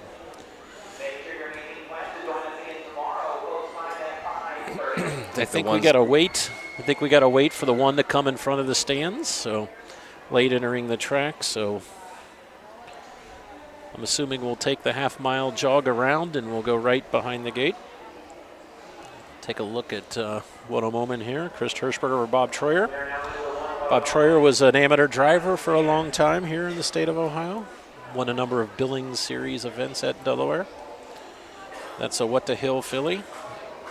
$14,000 from the Blooded Horse sale purchase last year. Field of 7 going behind the starting gate. Haven't said that all night.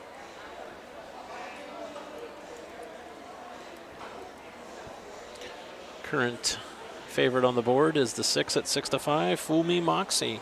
2 wins, 2 seconds in all 4 starts for Isaiah Shrake. Long Tom filly. Homebred.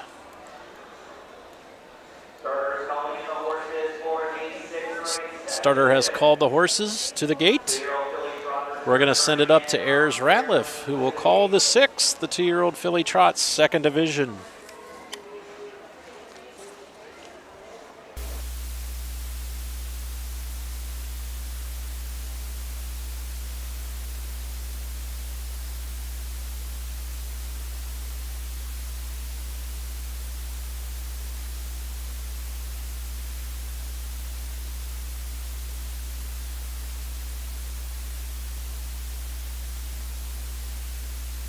Look at that, we have a starting gate and it is rolling. Corrected purse to $6,417, top of the stretch for race number 6, and here they come.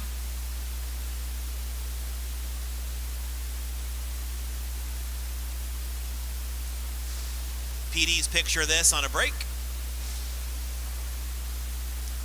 Lady Almas off stride, the others are off and trotting, and going out there, Flexi Lady off stride, Fool Me Moxie as they will move around the turn. So Flexi Lady crossing over with the lead. In there to be second is What a Moment, as they will move on into the back stretch. Along the outside, Punctual Pam is moving up. Fool Me Moxie is out there 3 wide. She's back on stride. Barb's Delight is at the rail. Still on a break is Lady Almas. And that trailer is PD's picture this. To the opening quarter they go, and with the lead it's Flexi Lady. Punctual Pam on the outside, 33-2. And wanting the lead is Punctual Pam, who does move up to get the top spot. And there to be second, Flexi Lady. What a Moment looks over the top 2 and third. Fool Me Moxie is there in fourth, as they will move down here to the halfway mile mark of the race. Over there to be next is Barb's Delight. And then we have PD's picture this. And that trailer is still Lady Almas. 103-2 is the half. Check that, 104-2 was the half as they move on into the turn, and out there with the lead, it's Punctual Pam. Punctual Pam's got them by 3. It's a Flexi Lady in second. On the outside, Fool Me Moxie. Trying to rally now is Barb's Delight. Next is What a Moment, with PD's picture this, as they continue on to the 3/4 mile mark of the race. And it's Punctual Pam trying to be on time. Over there in second, Barb's Delight. 137-4 around the turn. Punctual Pam. Barb's Delight is making up ground with every stride. Moving around the turn to the top of the stretch. Punctual Pam. Barb's Delight is still chipping away at the lead as they turn into the stretch. Punctual Pam. Barb's Delight trying to be there. Punctual Pam. Barb's Delight's coming, so is the wire. Punctual Pam to win. Barb's Delight there for second. What a Moment is third. 2:10-4.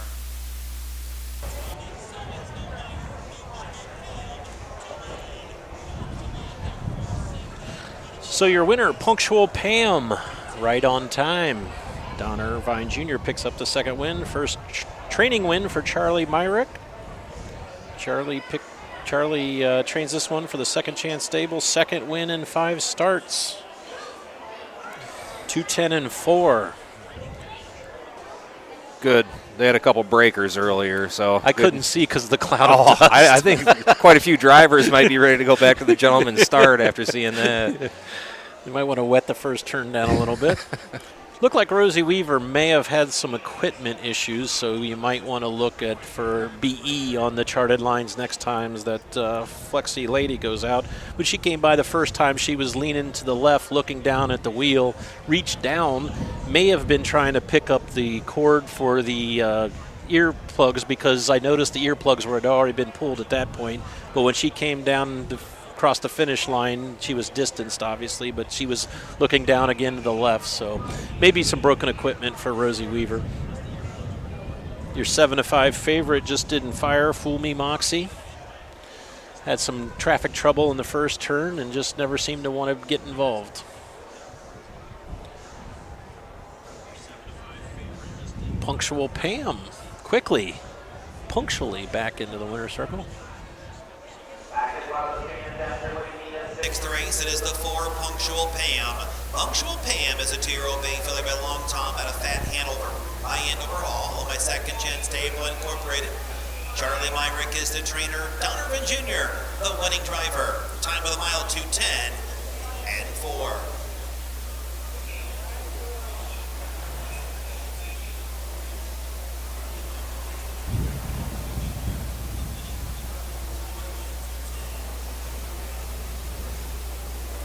Open Airs corrects the halftime time because half mile time because I heard it twice and I didn't write down either of them. So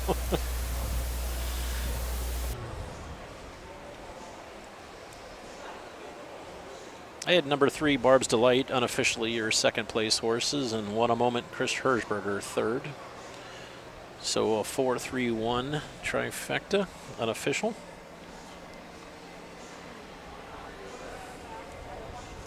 On cue, the water truck goes out.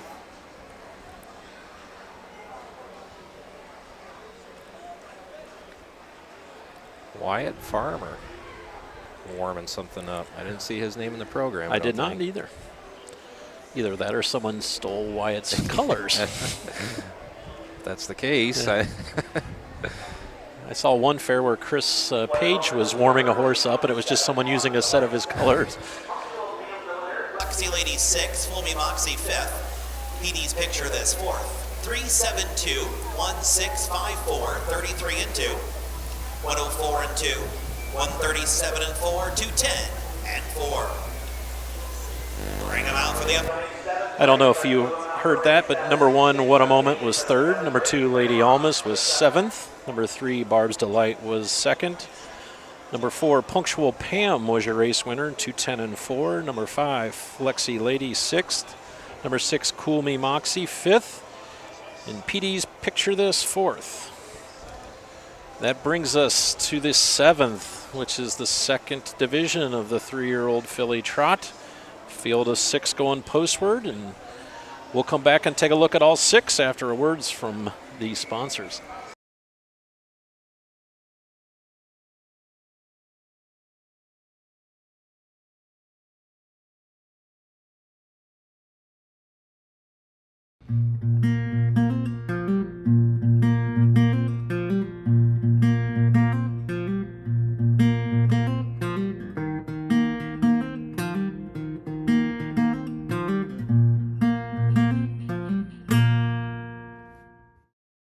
The world looked much different when Richland County Fair in Mansfield, Ohio was held for the first time in 1849.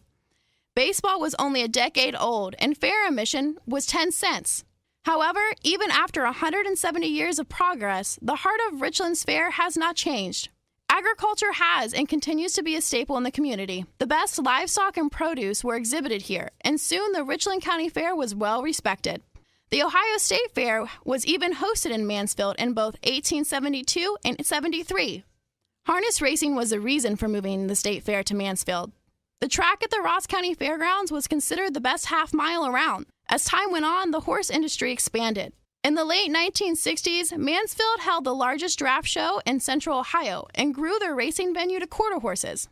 However, it's the standardbred harness horse that prevailed and remains a highlighted event for the fair today. This season, the Richland County Fair is a member of the Home Talent Colt Stakes and hosts 2 evenings of live-action harness racing. History, tradition. For over 100 years, 2- and 3-year-old trotters and pacers have started their careers on the tracks of the Home Talent Colt Stakes. See the future stars of Ohio harness racing at one of the Home Talent's 15 tracks. The stars of tomorrow are racing at a track near you today. The Home Talent Colt Stakes. You can't win them if you aren't in them.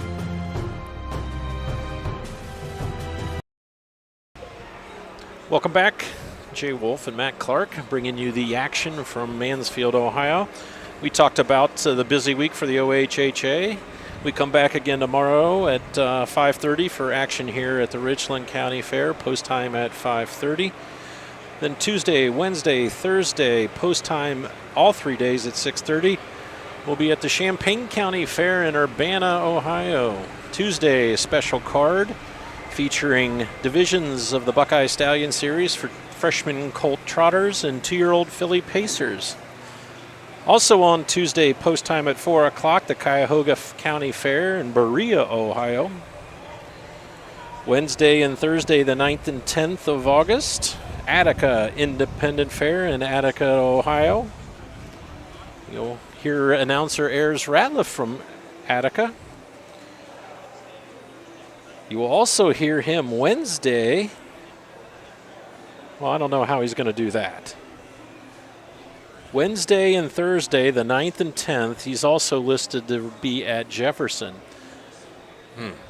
Jefferson to Attica is not an easy trip, and there's a half-hour post-time difference. So we might have to find out from Ayers where he's going to be on Tuesday and Thursday. Double booked. Then Friday and Saturday, we'll Croton for the Hartford Independent Fair. Friday post time 12 noon, as is Saturday the 12th at 12 noon. Sunday and Monday the 13th and 14th. Muskingum County Fair in Zanesville, Ohio. Sunday 1 o'clock post. Monday 6 p.m. post time.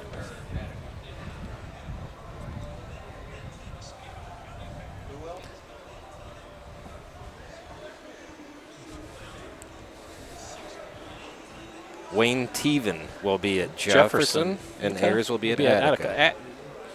You've been in Attica for a long time, haven't you?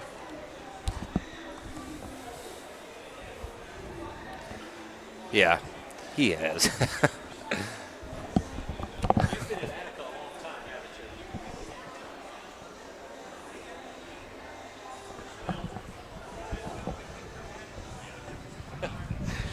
So Ayers used to be the announcer at Jefferson, and then they switched dates, so he took Attica, and then Jefferson switched back, so now Jefferson can't get Ayers because he's already pre-booked at Attica.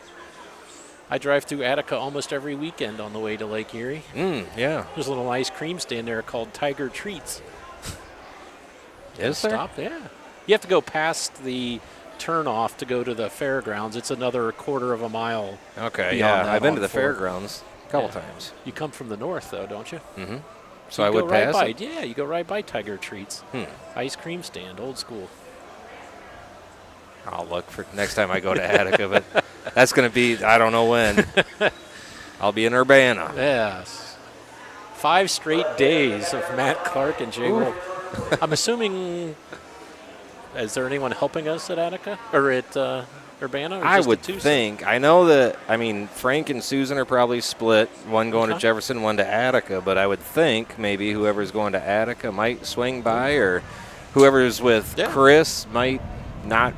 Tom Pye could be somewhere, and maybe Frank or Susan will just come say, I have no idea. We just show up. I right? just go where they tell me. And keep filling up my gas tank and drive on. And Matt and I are very excited to go to Urbana because the pork producers have one heck of a booth, and we get a pork wrap that has some lettuce and mayonnaise and cheese and sliced pork in there.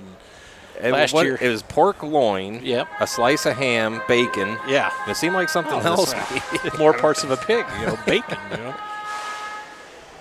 Division 3-year-old filly trot, home talent colt stakes, purse $5,734. No change here in the 7th race. 1 Lenox Hill and Emmanuel Miller. 2 is What Fresh Hill. Don McCurgan in the bike. 3 is LC's Quest and Emin Hirschberger. 4 is Arrow Gem. Don Irvin Jr. drives. 5, Vandy Starr and Jason Thompson. 6 is CM Teacher's Pet with Charlie Myrick in the sulky. That's the field for race 7. No changes here in the 7th race. We'll take a longer look or deeper look into the 6 participants here in the 3-year-old filly trot. Number 1, Lenox Hill. Emmanuel Miller will get the assignment for Herman Hagerman, who co-owns with Audubon Racing from Brewster, Ohio. 3 wins, 2 seconds, 2 thirds, 17 starts. Last time out was a winner at Bowling Green with Emmanuel Miller in the bike.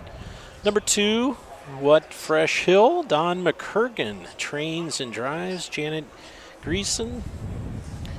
Don McCurgan also co-owns. This one's 0 for 4, but has picked up checks in all 4 starts, has 2 seconds and a third. Last time out was second place finisher at Lisbon, timed in 2:08.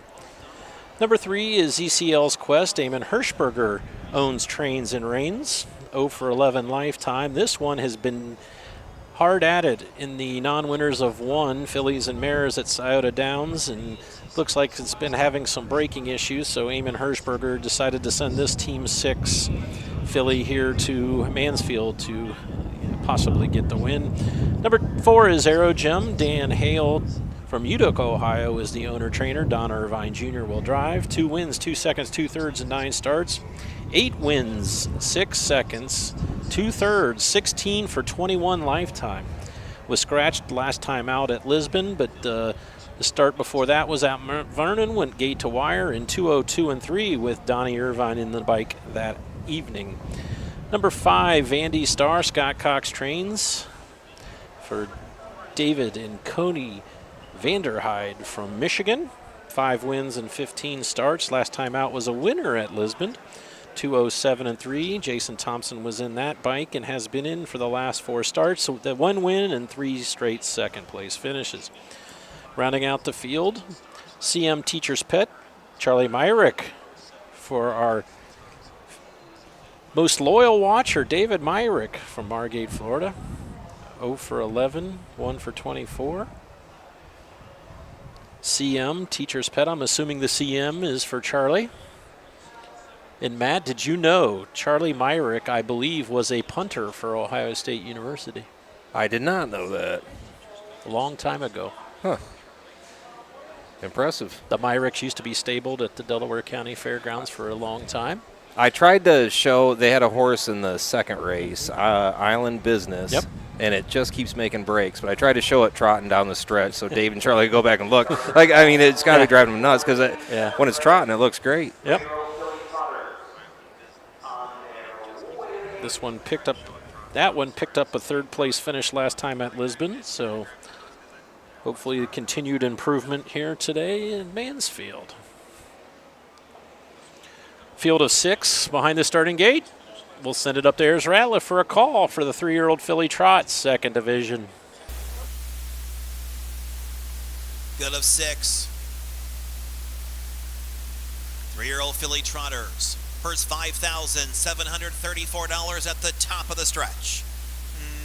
Here they come.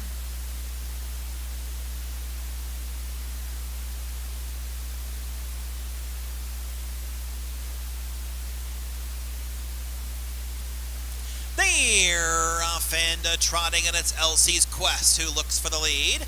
Lenox Hill's along the inside as they move around the turn. What Fresh Hill is there in early 3rd. Up on the outside, Aero Gem is moving up 4th. In there to be 5th comes Vandy Star, and CM Teacher's Pet is the trailer. They ramble on up the back stretch, and on the outside, Elsie's Quest along the inside, Lenox Hill. What Fresh Hill is there in 3rd as they continue to the opening quarter, where Lenox Hill has won the early battle, and Lenox Hill and Manny Miller out there and on the lead, 30 2/5. LC's Quest is there in 2nd. Over there 3rd is a What Fresh Hill. In there next comes Aero Gem. Then it's Vandy Star and CM Teacher's Pet. They will swing off the turn and come down here in front of the stands for the first time, and out with the lead, Lenox Hill.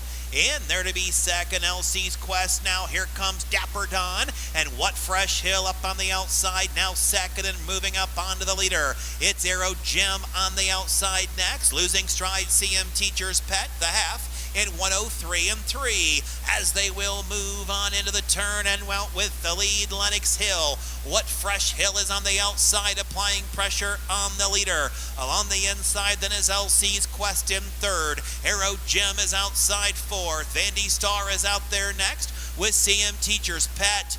Moving on up the backstretch and on their way to 3/4. And here comes Aero Gem and Donovan Jr. out there 3 wide and a wingin' as they go to the 3/4 mile mark of the race in 1:36 and 1/5. And around that final turn, Aero Gem a half a length inside Lenox Hill. Vandy Star is now set to strike from third. Elsie's Quest is fourth. Moving around the turn to the top of the stretch, it's Aero Gem with the lead. Off stride Lenox Hill, coming on Vandy Star. Aero Gem, Vandy Star to the outside. Aero Gem, Vandy Star. Aero Gem holds on to win. Vandy Star was second, Elsie's Quest in third, 2:06 and 4.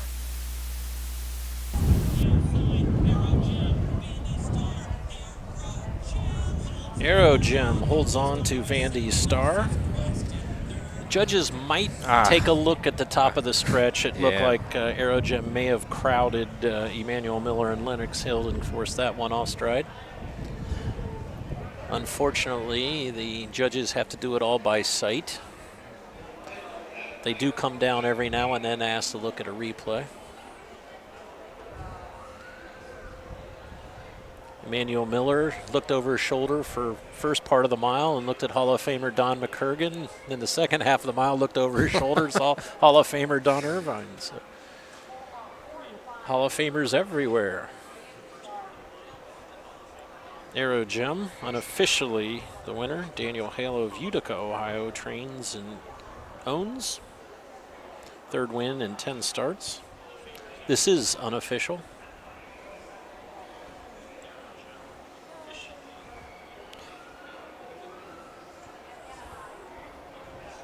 Haven't heard anything yet. See what if Manny Miller heads over towards the gate or not.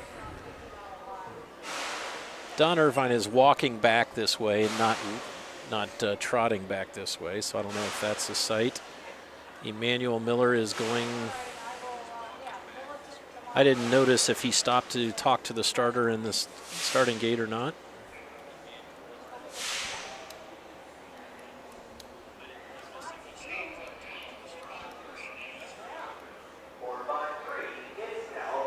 Well, there we have it. It's official. 4.53 is official. Now Don Irvine picks up the pace a little bit here. Paid $5, $242.60. Number 5 pays $262.10. Trifecta, $105. Wow. There's been some big payouts here tonight.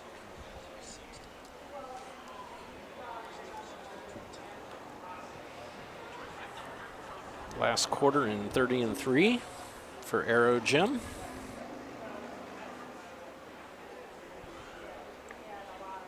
Interestingly, the stablemate of this one was scratched due to transportation. So unless they were on 2 trucks.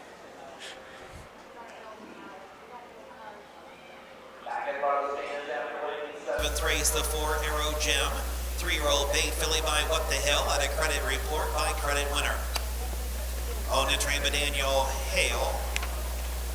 Don Irvine Jr. scoring his 3rd win of the night. Time of the mile, 2:06 and 4. Lenox Hill was 6th, One Fresh Hill 5th. Elsie's Quest was 3rd, Aero Gem the winner. Vandy Star was 2nd, CM Teacher's Pet was 4th. Recheck top down to 6.53, 1, 2, 4 on the bottom. 30 and 2/5. 103 and 3, 136 and 1, 206 and 4. In the upcoming age race, the 1 Rock on Dragon, Chris Hirschberger. 2 Itty Bitty Baby, Jacob Baird. 3 Jordan Army of 1, Keith Cass Jr. Field of 6 for the upcoming 8th race. Bring them out for the 8th. Ayers gave you the driver's change for the 8th, which is a 3-year-old filly pace, 2nd division. Field of 6, and we'll look at all 6 when we come back after these messages from our sponsors.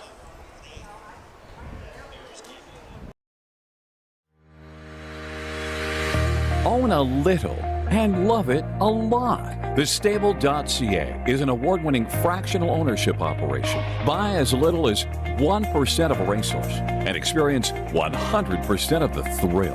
Thestable.ca makes ownership easy, accessible, and affordable. Communication and customer service are at the heart of everything we do. Get started at thestable.ca.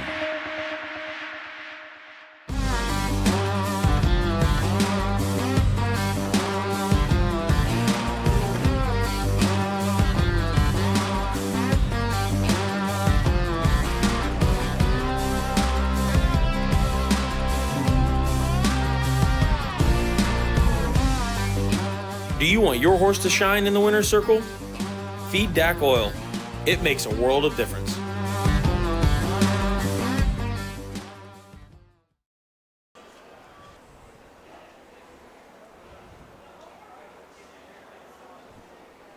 Welcome back. Jay Wolf and Matt Clark bringing you the action from the Richland County Fair here in Mansfield, Ohio. We move on to race number 8, second division of the 3-year-old filly pace. First division was won by Hang On Abigail, Mark St. Louis in 2:01.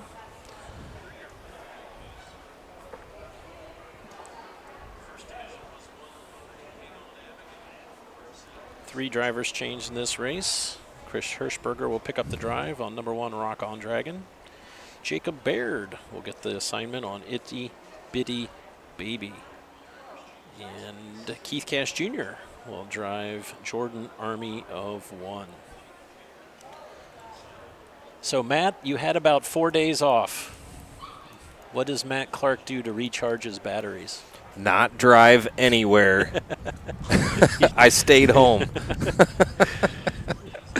You had to watch racing because you're always watching I did. racing. I watched some races from the Meadowlands Saturday and then try to get caught up on yard work and ate food at home that I cooked myself and did some normal human things. You're going to give a Matt Clark food report on I Matt went Clark crazy food. on hot dogs. They were on sale, so I had like 4 hot dogs over the course of 3 days.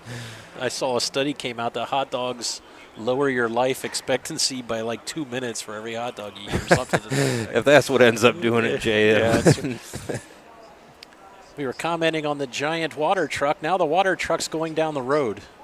So I don't know if it's abandoning it as opposed here on the racetrack or there was other parts of the fairgrounds that needed water, but that might be where they're filling up over there. Could be. I don't know. And that thing would take a while to fill up.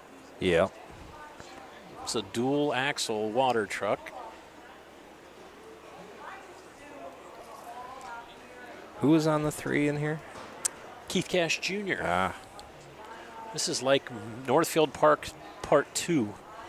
Most of the drivers' trainers are based out of Northwest Ohio or Northeast Ohio, so a lot of the names you'll see at Northfield Park you're seeing here tonight, including Jason Thompson, Jacob Baird, and Keith Cash Jr. Eric Miller.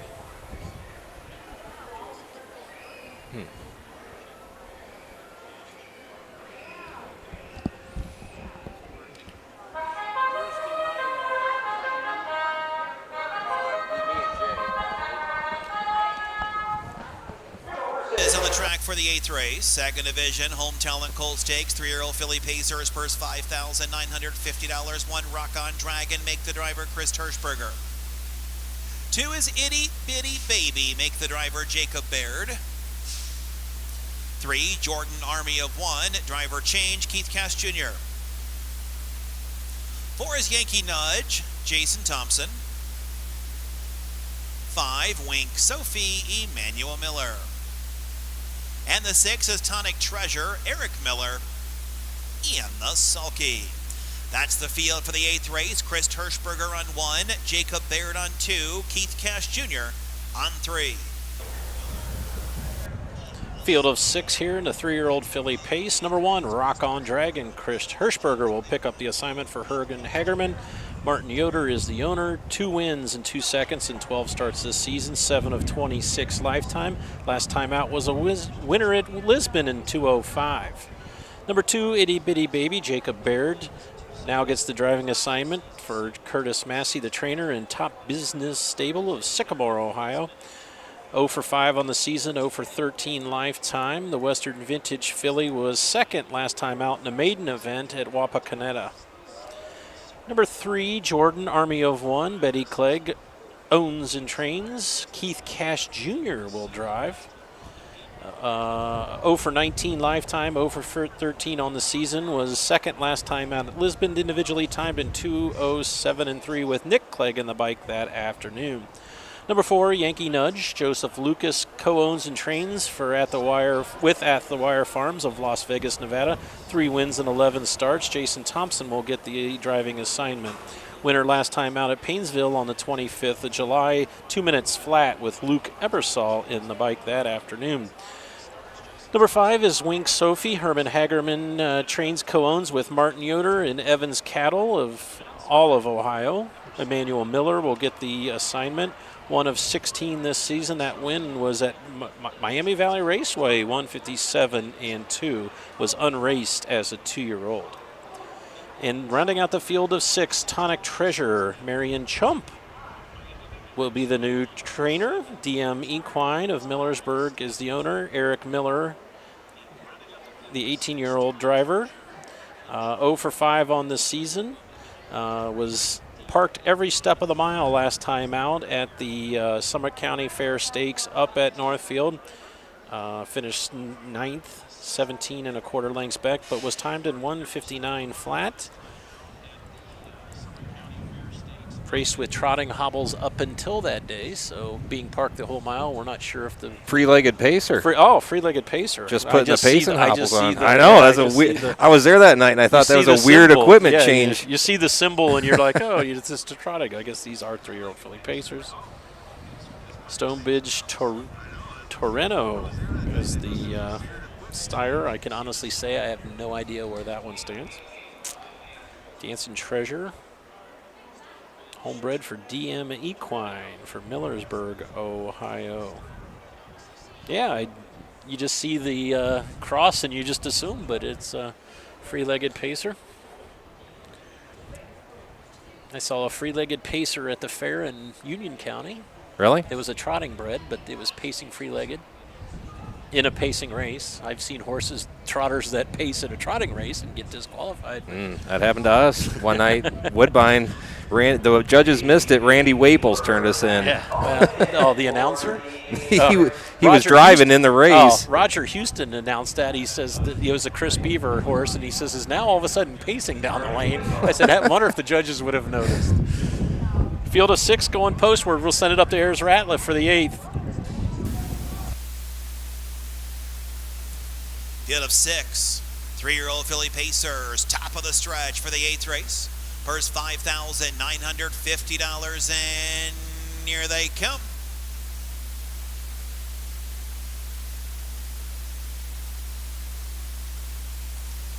They're off and pacing. Rock on Dragon looking for the lead. Jordan Army of One is there in second. Itty Bitty Baby is in third. An early 4th, Yankee Nudge. Then it's Wink Sophie and Tonic Treasure. On into the backstretch they go, and it's Rock on Dragon, who's breathing some fire on the lead. Out there by a length and a half. In their second is Jordan Army of One. Itty Bitty Baby is their third. Yankee Nudge is fourth, and it's Wink Sophie and Tonic Treasure. As they continue by the opening fraction in 31 seconds, and the leader is a Rock on Dragon. Jordan Army of One is nose to helmet second. Itty Bitty Baby looks him over from third. Now here comes Yankee Nudge, who's on the move on the outside. Also looking to the outside, Wink Sophie, Tonic Treasure. That's the trailer as they move down here in front of the stands.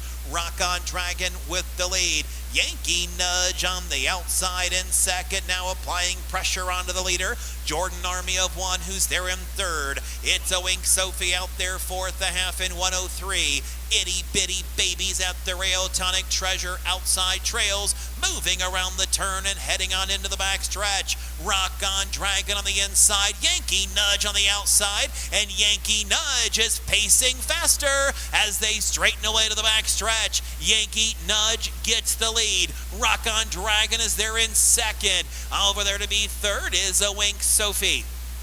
Then we have Tonic Treasure. Next we have Jordan Army of One as they go by 3/4 and 133 and 1. Pacing around the final turn with the lead, Yankee Nudge 2.5, make it 3. In their second, Rock on Dragon. Pacing in third is Wink Sophie. They're at the top of the stretch, and it's Yankee Nudge. Yankee Nudge, the heavy hitter in here, has drawn away by 3, by 4. By golly, it's Yankee Nudge after it all. Rock on Dragon second, Wink Sophie is third. Time of the mile, 2:03 and 1. Yankee Nudge came from mid-pack, went by him down the backstretch and drew off for an open-length victory for Joe Lucas, who co-owns with At the Wire Farms. 4th win in 12 starts. Jason Thompson picks up the win. This one's won 2 straight here in the Buckeye State. Do I have to pay any royalties to any announcers in the state for saying that? That's between you guys. You guys. Rock on Dragon and Chris Hirschberger held on for his second. Wink Sophie and Emmanuel Miller with the show dough. Unofficial. Yankee Nudge went off the 3-5 favorite.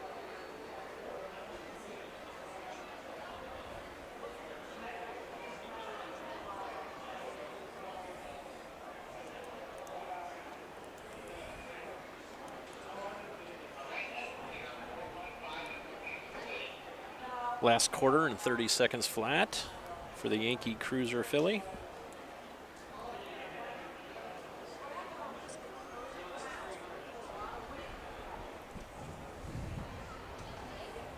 Jason Thompson with his 40th win of the season.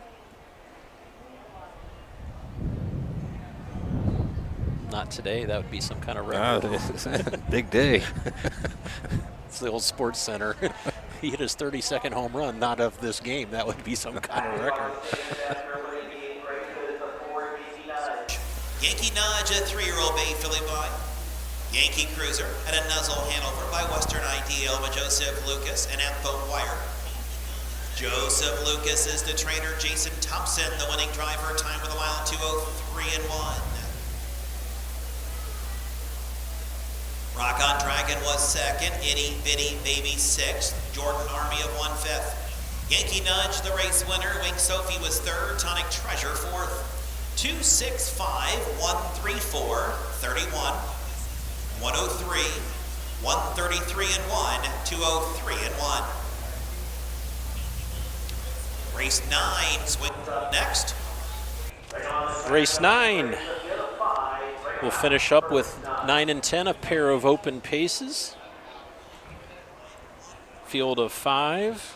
We'll take a look at those 5 combatants when we come back after these messages from our sponsors.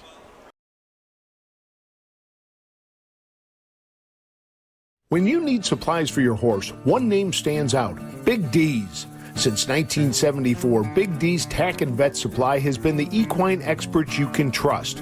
Whatever your horse needs is available at Big D's Tack and Vet Supply. Visit the retail outlet in Streetsboro, Ohio, or order online at bigdweb.com. Most orders shipped that day, or call 1-800-321-2142. Big D's Tack and Vet Supply.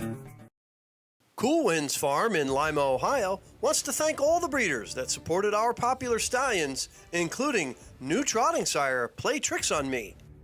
Cool Winds also stands proven sire Mr. Apples in the great state of Ohio. Randy and Kim Haynes also stand the only full brother to Some Beach Somewhere, Bring on the Beach, sire of Heart of Chewbacca. Visit the Cool Winds consignment at the Ohio Selected Jug Sale at Pickaway Ag Center on Friday, September 15th. BR's Buffalo Raceway. We're back. Welcome back. Race number 9 will be an open pace, first of 2 divisions. Each division will go for $700. I'm I'm looking at my computer's a little bit behind your commercial, so I see they had a shot of the tote board with the little brown jug bushes behind it, but that tote board's gone. They're rebuilding it. Really? It's going to be a little shorter than the other one on the home stretch side, but grandstand improvements are moving right along. Are they? I meant to ask you about that. Is it going to be ready, you think, or? Their bonuses are going to be paid when they finish before Jug Week, is what I've been told. So there is a high financial consideration to have that all done. There's some motivation there. There's some motivation. Money talks, but field of 5. Wyatt Farmer is listed to drive. I see that now. So,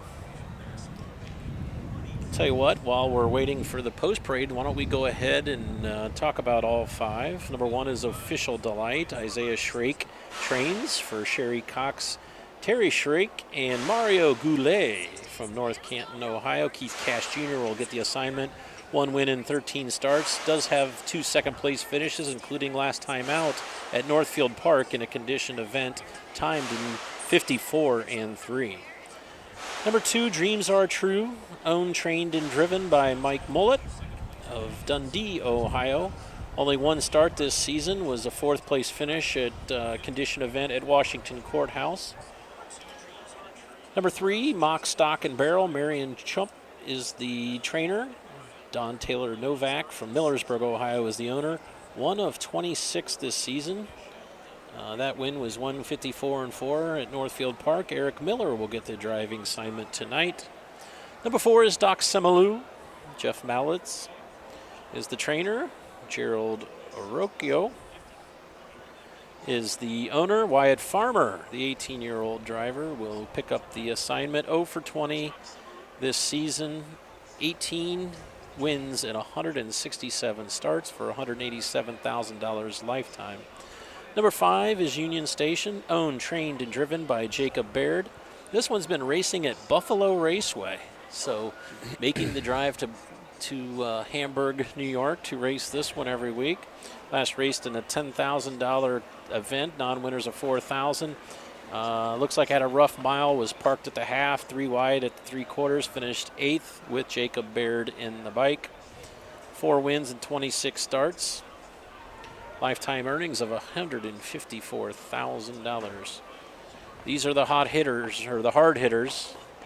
We have a horse in here, Mock, Stock, and Barrel, 310 career starts, $264,000 in lifetime earnings. The fastest in the field is Official Delight, paced as a 4-year-old in 151-3 at Northfield Park. So 2 years ago in 2021 took that mark.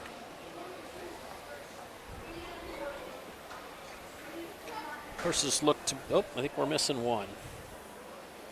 So, I mean, Jacob Baird is going to take a win off in the last 4 with this start here. I mean, he could win here and knock off, where did he go, 58? I'm not sure how Buffalo does it. I honestly think they don't count parimutuel races in those. Oh, really? In fair races in those. In their last 4? I don't believe so. Okay. I'll have to check. I'll have to ask somebody who's. Because, I mean, that's not a bad, no. You know.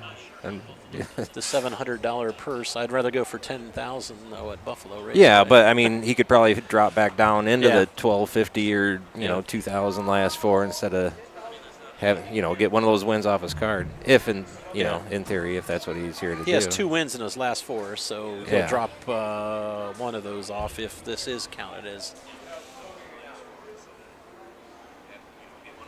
Thanks to everyone who tuned in tonight. They were moving fairly quickly before we had the starting gate. Then the starting gate came. It seems like we drug them out a little longer. So. Little extra water going on the track, too, it seems like. Dave Myrick mentioned it looked like there were some puddles in the first turn, but I watched Setsy post that. I didn't see any horses break going over or around those puddles, so that's always good. Probably couldn't see it in the cloud of dust. We invite everyone to come back tomorrow night, 5:30. Join us in person. There's plenty of good seats available here at the Richland County Fair in Mansfield, Ohio. As I mentioned earlier, if you're unfamiliar with Mansfield, it's halfway between Columbus and Cleveland, Ohio on I-71. Exit 164 if you're coming from the south. Is it? I'm not sure what the exit, or 165, I don't know what the exit number is coming from the north because I don't come that way. This is my first time out here. So, nice fairgrounds, though. Real nice grandstand, nice track. So the field of 5's on the track, and we'll send it to Ayers Ratliff. Horses on the track parading onward for the 9th race. It's the Open First Division, purse $700. Field of 5, no change. 1 is Official Delight, Keith Cash Jr. in the bike. 2 is Dreams Are True, and Mike Mullen. 3, Mock Stock and Barrel, Eric Miller. 4, Doc Semalu and Wyatt Farmer. And the 5, Union Station, Jacob Baird in the sulky. That's the field for the 9th race. No change here in race 9. We were all giddy in the last race when the horse went free-legged to hobbled. Now we have Mock Stock and Barreled, also a free-legged pacer in here tonight. I missed that. Yes. Mock Stock and Barrel was an $18,000 yearling purchase 13 years ago, so 2010. Has made $264,000 lifetime. May have paid for himself.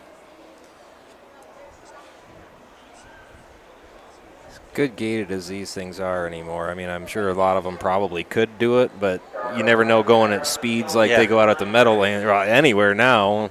Yep. Really. Probably be safer without the hobbles. Union Station, we talked about Mock Stock and Barrel. Union Station was a $120,000 yearling purchase at this Harrisburg sale. So 7-year-old, so 8 years ago, so 2015. Something tells me Jacob Baird didn't sign the ticket that day for $120,000. May have changed hands several times since then.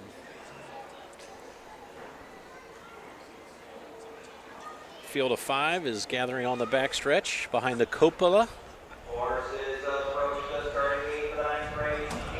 Field of 5 in the hands of the starter. And we'll send it up to Ayers Ratliff for a call for this 9th race, sorry.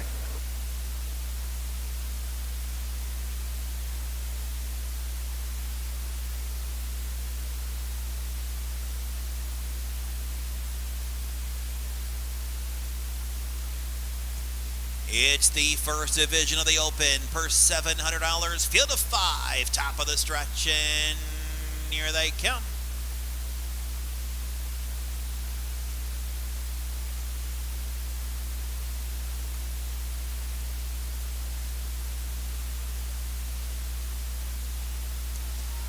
They're off and pacing Union Station, trying to fire from the outside. Official Delights at the rail. Coming on in between them is Doc Semalu as they move around the turn, and Official Delight made a nasty break in that turn as they move around the turn and head on into the backstretch. Out there in with the lead, it is Union Station, now off stride, Mock Stock and Barrel. As they go to the opening quarter, Union Station, Doc Semalu is there in second. And there to be third, Dreams Are True. Then we have Official Delight and Mock Stock and Barrel opening quarter 29 and 4. So it's Union Station with the lead. In there to be a second is Doc Semalu. Over there third is Dreams Are True. Then it's Official Delight and Mock Stock and Barrel can see them all as they move off the turn and roll down here to the halfway mile mark of the race. Union Station on the lead. In their second, Doc Semalu. Dreams Are True is next. Now pacing wide, but moving up on the outside. Official Delight, the half in 101. On into that turn they go, and out there with the lead, it is still Union Station. Over there in second is a Doc Semalu. Official Delight is on the outside third. Dreams Are True is fourth, and the trailer Mock, Stock, and Barrel. Up the backstretch to 3/4 they go. Union Station. Doc Samalu pops the pocket for Wyatt Farmer as they continue on to 3/4. Official Delight is third. 3/4 on the board. It's the Union Station 133-1. Doc Samalu is on the outside second. Official Delight is third. Pacing around the turn to the top of the stretch. Doc Samalu on the outside, Union Station at the rail. They're going at it like Donald Trump and CNN as they're into the stretch and a drive for the wire. It's Doc Samalu on the outside who gets the lead. Doc Samalu will win. In for second, Union Station. Official Delight is third. 2:04-2.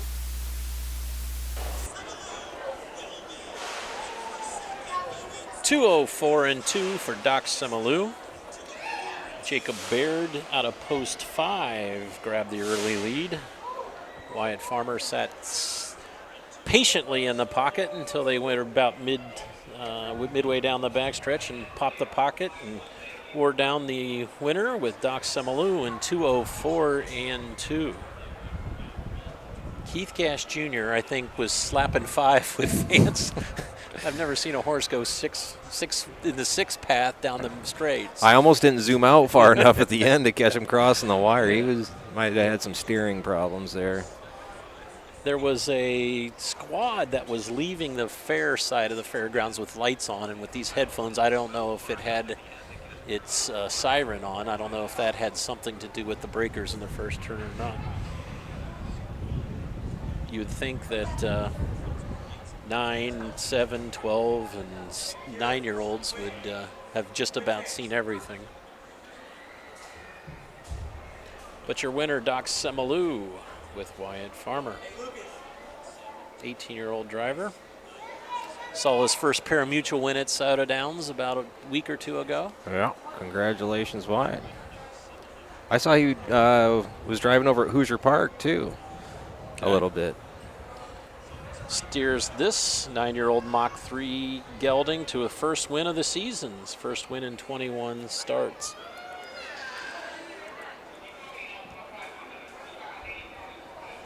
Unofficially, Union Station was second. Official Delight, despite the steering issues, finished third. May have raced 1 1/8 miles, though.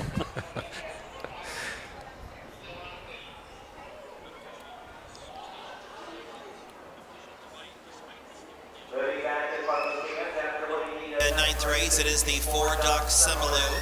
Doc Samalu, 9-year-old bay-gutted son of Mach 3, and a signature Samalu by Beach Towel, oh my Gerald Rico.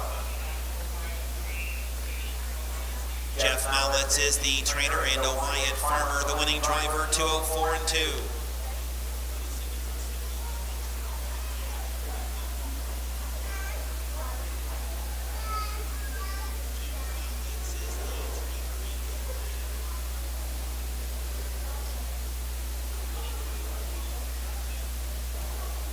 So there was an inquiry there in the 9th race on the 1 Official Delight. Official Delight finished third, however was placed 5th for failure to lose ground on a break. Other horses placed accordingly here, so the new call is a 4-5-3 new call in race number 9.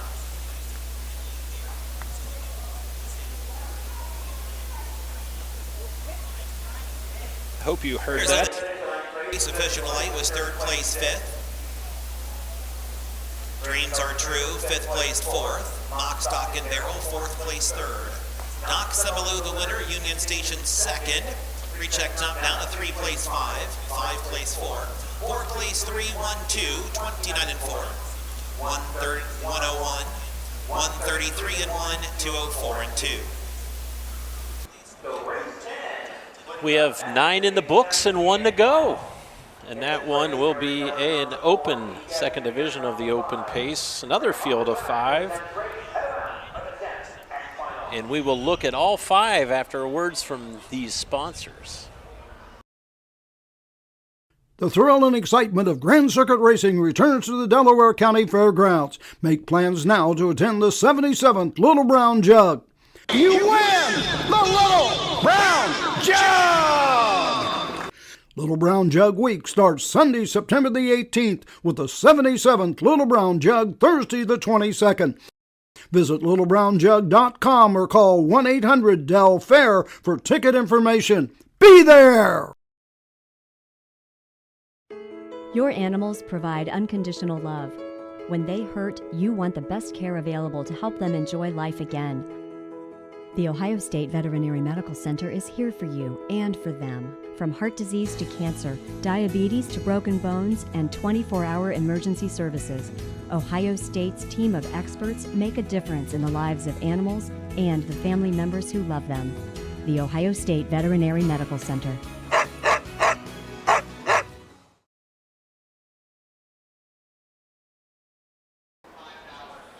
All right. Jay, it's been great having you back. I know we have one more to go. I want to get that in there, though. Thank you. It's been fun.